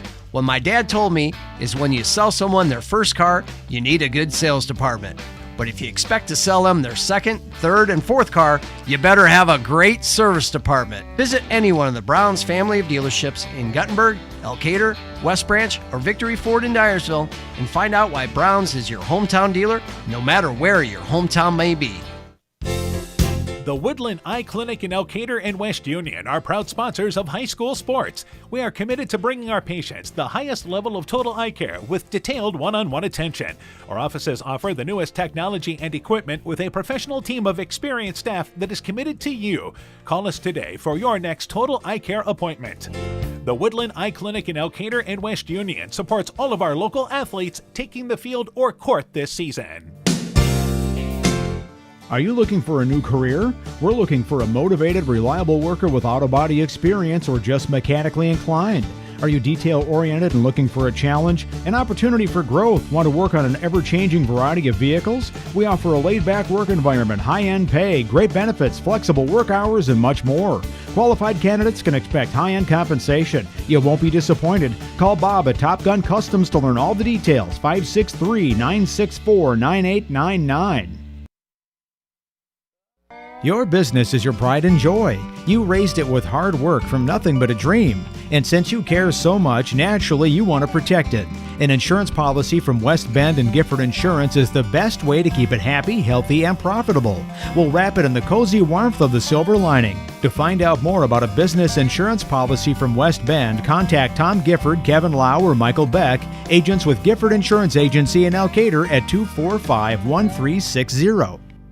Warrior Eagle Softball is brought to you in part by Agent Lanny Keel, your New York Life Insurance Company agent in Garnavillo. Rise and Shine Nutrition on West Bridge Street in Elkader. Culligan Water Conditioning in Elkader. The Luena Savings Bank, member FDIC, and by Furniture Showcase and Allwine, lighting, showroom, flooring, furniture, and window treatments. Welcome back once again to Garnavillo. Good ball game. Central hangs on. They defeat Clayton Ridge by a final score of 10-8. Here's the total. Central, 10 runs, 9 hits. They committed 2 errors. For Clayton Ridge, 8 runs, 7 hits. They committed 5 errors in this ball game. The winning pitcher in this ball game, Caitlin Scharf, 7 innings, 7 hits, 8 runs, walked 9 and struck out 1, and really able to overcome those walks, as it turns out. Yeah, those walks were really hurtful, but able to get a big strikeout there in the 7th inning, and defense played all right behind her. Mariah Warger did what we expected her to do on the mound. 7 innings, 9 hits, 10 runs, walked nobody, and struck out nobody. The Eagles, 8 runs, 7 hits, and 5 errors. Let's go to the totals. First off, for Central, Taylor Mosier, 2 for 4. A double, a home run, scored twice, and drove in 2 runs. Her home run gave them the lead in the top of the 7th inning. Oakley Armstrong, 1 for 4 with 2 runs. Ashlyn Scharf was 1 for 4, hit a 2-run home run in the first inning, and also scored a run. Delaney Scharf, 3 for 4, doubled, hit a solo home run, and also scored 3 times and drove in a run. Caitlin Scharf was 0 for 4, had a big sacrifice fly, which gave them some cushion in the top of the 7th inning. She drove in a run with that sacrifice fly. Tori Sylvester was 1 for 4 with a double and a run scored. Michaela Velazny was 0 for 2 with a sacrifice fly RBI. Gracie Kummer was 0 for 3. Reese Behrens, who started the top of the 7th inning off with that rally, was 1 for 3 with a single and a run scored. Central, 10 runs, 9 hits. They committed 2 errors defensively. The totals now for Clayton Ridge. Kiara Felder was 0 for 3 with a run scored. Alyssa Sodawasser was 1 for 3, scored 2 runs, and also drove in a run. Camden Deitmeyer was 1 for 3 with a double and an RBI and scored 2 runs. That's exactly who they wanted to get to in the lineup with a chance to maybe tie this game. Yep. Amira Millard was 1 for 3 with a double, a run scored, and an RBI. Lola Reimer was 1 for 4, drove in 2 runs as part of that 2-run first inning.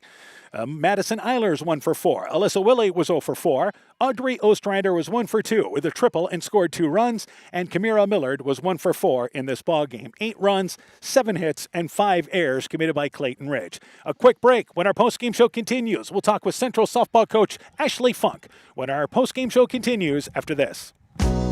This is Michael Erickson at Central State Bank. We provide a complete line of lending services to help you get the best out of life. From home mortgages and equity loans to vehicle and personal loans. We have expert lending professionals who will work with you to provide options to address your needs. At Central State Bank, you don't deal with a branch or department, you deal with a banker who is dedicated to you. Central State Bank, member FDIC. Find the perfect gift for birthdays, weddings, and anniversaries at Clayton Drug in Elkader, Strawberry Point, and Sumner. Each store is unique in its own character and design, but all have gift items that would be the perfect gift. Clayton Drug is proud to carry many name brand lines such as Mud Pie, Young Living Oils, Greenleaf Candles, Melissa and Doug Educational Toys and Gifts, CJ Gibson, and many more. Check our Facebook page for shopping specials available at each location. Clayton Drug, connecting the communities of Elkader, Strawberry Point, and Sumner to service all in between.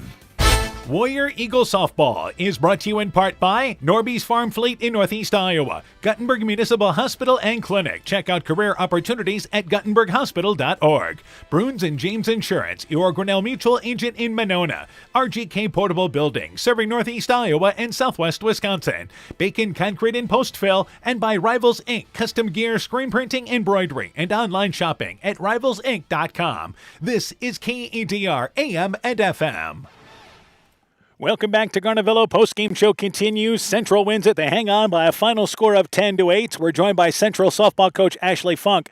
Coach, first off here, great start to this ball game. Man, you guys came out the first 4 girls reach and 3 hard-hit balls to start out. Let's start there. Yeah, that was awesome, and that was our goal at the beginning, is just to come out with the bats and hit some hard balls, so we were able to do that. All right, let's talk about the production. And Taylor Mosier, let's start there from the leadoff spot. Had a huge hit to start this ball game and then to give you the lead in the 7th. Yeah, she's doing a great job with the bats and seeing the ball and making really good contact, so I've been very proud of her with that.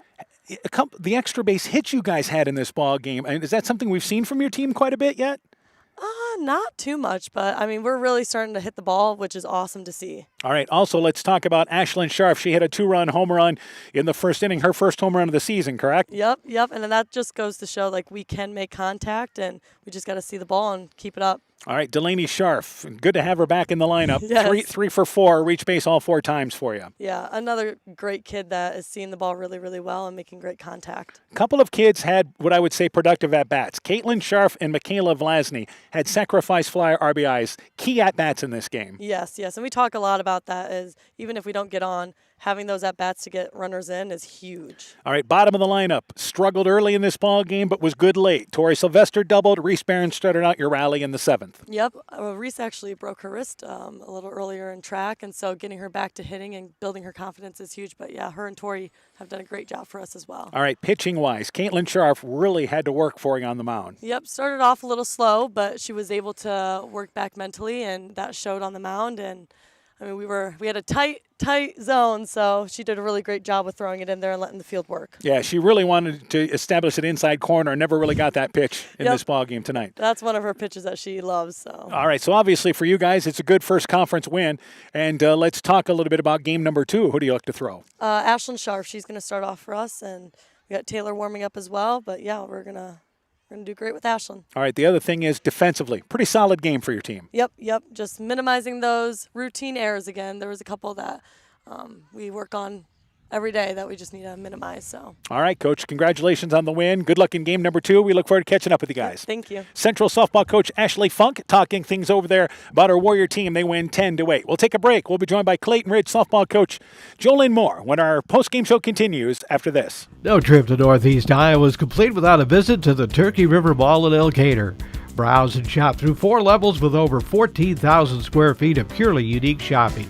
You'll discover an eclectic mix of old and new, including antiques, jewelry, high-end, and resale clothing for kids and adults, furniture, art, books, toys, crafts, rocks, and minerals, and think custom apparel. Visit our updated website at turkeyrivermall.com or like and share our Facebook page. Bodensteiner Implement is your local John Deere dealer with 10 locations in eastern Iowa to serve you. Check out their website, www.bodimp.com, for great deals on new and pre-owned equipment. From turf equipment to agricultural and compact construction equipment, they have solutions for every job. Nothing runs like a Deere, so come run with us at Bodensteiner Implement Company. Bodensteiner Implement is a proud sponsor of all high school sporting events, and we wish all our local athletes great success. When making up a to-do list, don't forget to include servicing your car at Edie's AC Delco Service Center in Garnavillo. Your car should have the best care, and Edie's will make sure of it. Stop in or call 964-2186 to make an appointment. Tires worn out? Well, Edie's can replace them. Need a tow? Call Edie's at 964-2186. Kay, Lynn, and Todd invite you to stop by and fill your car's tank with fuel at Edie's AC Delco Service Center in Garnavillo. Edie's open 7 a.m. Mondays through Saturdays. Being good at life means getting your finances together so you can focus on the moments that matter most. With over 175 years of expertise, New York Life Insurance Company provides you with benefits you can enjoy while you're, living. So give your local agents Andrew Reimer or Troy Springer of Guttenberg or Bill Garms in Monona a call. You can reach Andy and Troy at 563-252-2471 or Bill at 563-880-5530. They can help you and your family be good at life. Alpine Communications believes connected communities become thriving communities. We are the local telephone company that became a 21st century communications provider. Alpine provides internet, television, cellular security, and telephone too. We promise personal, timely, reliable service from people who live here. When you choose us, we all thrive. Connect with Alpine Communications today. Click alpinecom.net or call 563-245-4000. Welcome back to Garnavillo. Our final score, it is 10-8. Central victorious over Clayton Ridge. Post-game show continues, and we are joined once again now by Clayton Ridge softball coach Jolene Moore. Coach, first off, this was about opportunities. I mean, you guys had a lot of base runners, and as it turns out, that's the difference in this ball game, missing out on some opportunities. Yeah, for sure. Gave up too many runs first inning and too many runs last inning. All right, let's talk about some of the positive, but you were down 10-7, but you got to where you wanted to get to in the lineup in the bottom of the seventh. Yep, for sure. Sodawasser up there with one out. Honestly, no better hitter to be in the box. Postville the other night, she found a way on base every single at bat. So I felt confident putting her in there, and then Deitmeyer coming up next. We had it in the bag, but unfortunately it didn't swing our way. All right, the other thing is, what happened in the play that Felder ended up being safe on? They call interference at first base? No, she was safe, slid under the under the tag at third, so I peeled it home. He said it wasn't his call, so he asked for the other ump. He said, "Yep, I'll take your help." He said she slid under it, but then I also addressed that second baseman was on the inside corner, and we had to go around her, round in second, so it would have been obstruction anyway, and she would have been safe either way. All right, so one way or the other, we got things figured out, but let's talk about offensively. Obviously, you guys hit the ball hard early in this ball game. Camden Deitmeyer, Amira Millard had back-to-back doubles to give you guys a lead. Let's start there. Yep, hitting the ball well. Like I said, we've had a couple of games where pitching was a little too much for us, and we couldn't get the bats going, and these last 3-4 games, we've really got the bats going and building some confidence, and I think we're in a good place to keep hitting here. You had the 3 walks to start things, and then Lola Reimer had a big base hit. Yep, for sure. I don't know. Our bats are really coming around. And that's the other thing. At the bottom of the lineup, Audrey Ostrander from the 8th spot in the lineup. Hits a triple. Yeah, hits a triple and scores a couple of runs for you. Yep, for sure. She's been hitting really hard. She's just been hitting at them, and she's been getting kind of frustrated. She's been hitting deep, almost to the fence, but they're usually catching her, so that was good to see. All right, Mariah Werger, I think did exactly what you expected her on the mound. After that rough start, really kind of settled down. Yep, for sure. We started doing something different tonight. They've been calling their own game, and tonight we called the pitches. It was a couple times, little miscommunication between her and the catcher. One of them was the result of a home run, so I think we'll get better at that. Like I said, something new that we're starting to do. Yeah, part of learning with a young team. Yep. The other thing is defensively. I think you feel like you got to make the routine plays a little better. Yep, for sure. We had too many errors, but we did settle in, and I thought we had some really good innings defensively as well, but we'll get better. Yeah, absolutely. I think you see some positive. Who do you look to throw in game 2? I think we're going to throw Carly Willie game 2. And I know you guys have the ability to throw a couple of different kids this year. Yep, we got Kiara Felder also warmed up, so we got 2 to go, and then if we need Ostrander, we'll have her ready as well. All right, good luck in game number 2. Thanks for joining us, and good luck to you guys. Hope to catch up with you. Thanks, Dan. Clayton Ridge softball coach Jolene Moore talking things over there about her Eagle team. Hard-fought effort, but they come up short by a final score of 10-8. A quick break. Final thoughts here from Garnavillo. We'll wrap up our post-game show after this. Mom, yeah, put that on my to-do list. There is more and more on my to-do list every day. I can hardly keep up, and I have to make sure everyone is paid. But who has time for the bills? You know who can help with that? Who? Elkader Tax and Bookkeeping. They not only do taxes, but specialize in bookkeeping services as well. Has your to-do list gotten too long? Want help? Give Elkader Tax and Bookkeeping a call at 563-245-2154.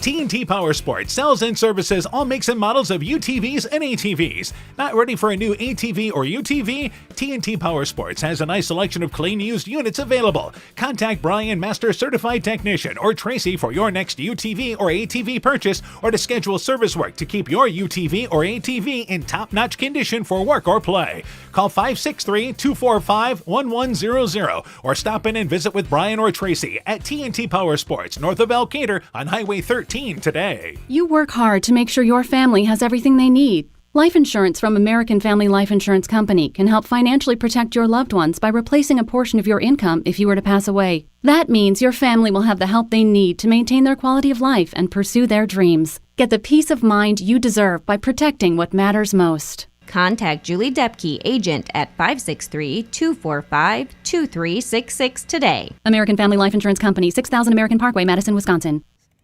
Welcome back to Garnavillo. Our final score, Central wins by a final score of 10-8 in our softball game today here on KEDR. Entertaining game anyway. Yeah, absolutely. Competitive, entertaining. You can't say you were bored if you were here watching. And tonight. how about the extra base hits in this ball game? Central, again, they ended up with a total of 6 extra base hits. They hit 3 home runs. They had actually 7 extra base hits. They had 4 doubles and 3 home runs. Taylor Mosier hit a 2-run home run. Ashlyn Scharf had a 2-run home run. Delaney Scharf had a solo home run. But the Warriors scored 4 runs in the top of the 7th. Mosier had that 2-run homer to give them the lead.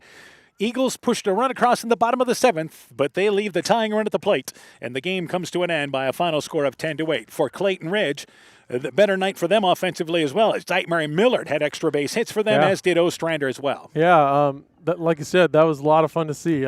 Keeps the game exciting, gets the fans involved, exciting for the kids to play too. And I think we'll see these teams improve because you can see some steps forward early this season as they kind of figure out, you got 2 first-year head coaches and you're really kind of figuring out what you've got. Absolutely, and kids are just getting into the swing of things now. School's out and the other sports are long done, and now's the time where we're getting into conference play too, so now's the time when you really start to see what you've got. All right, our next broadcast will come your way Monday afternoon. We'll bring you the Clayton Ridge Central MFL Marmac matchup.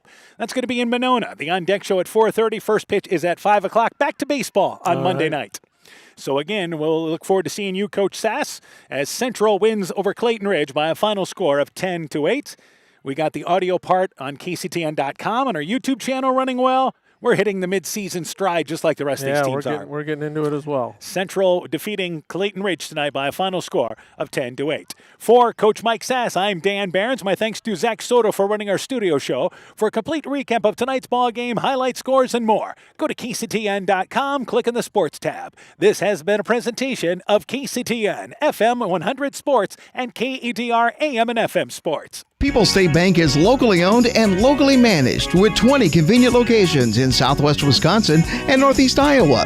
If you're looking for a place where you're more than just a number, but still have access to convenient technology, we're it. As a community bank, we're proud to support many of the local charities, county fairs, community events, and more. When you become part of People's State Bank, you can be confident that you're standing with a good cause. People's State Bank, community-minded, just like you. Member FDIC and equal housing lender.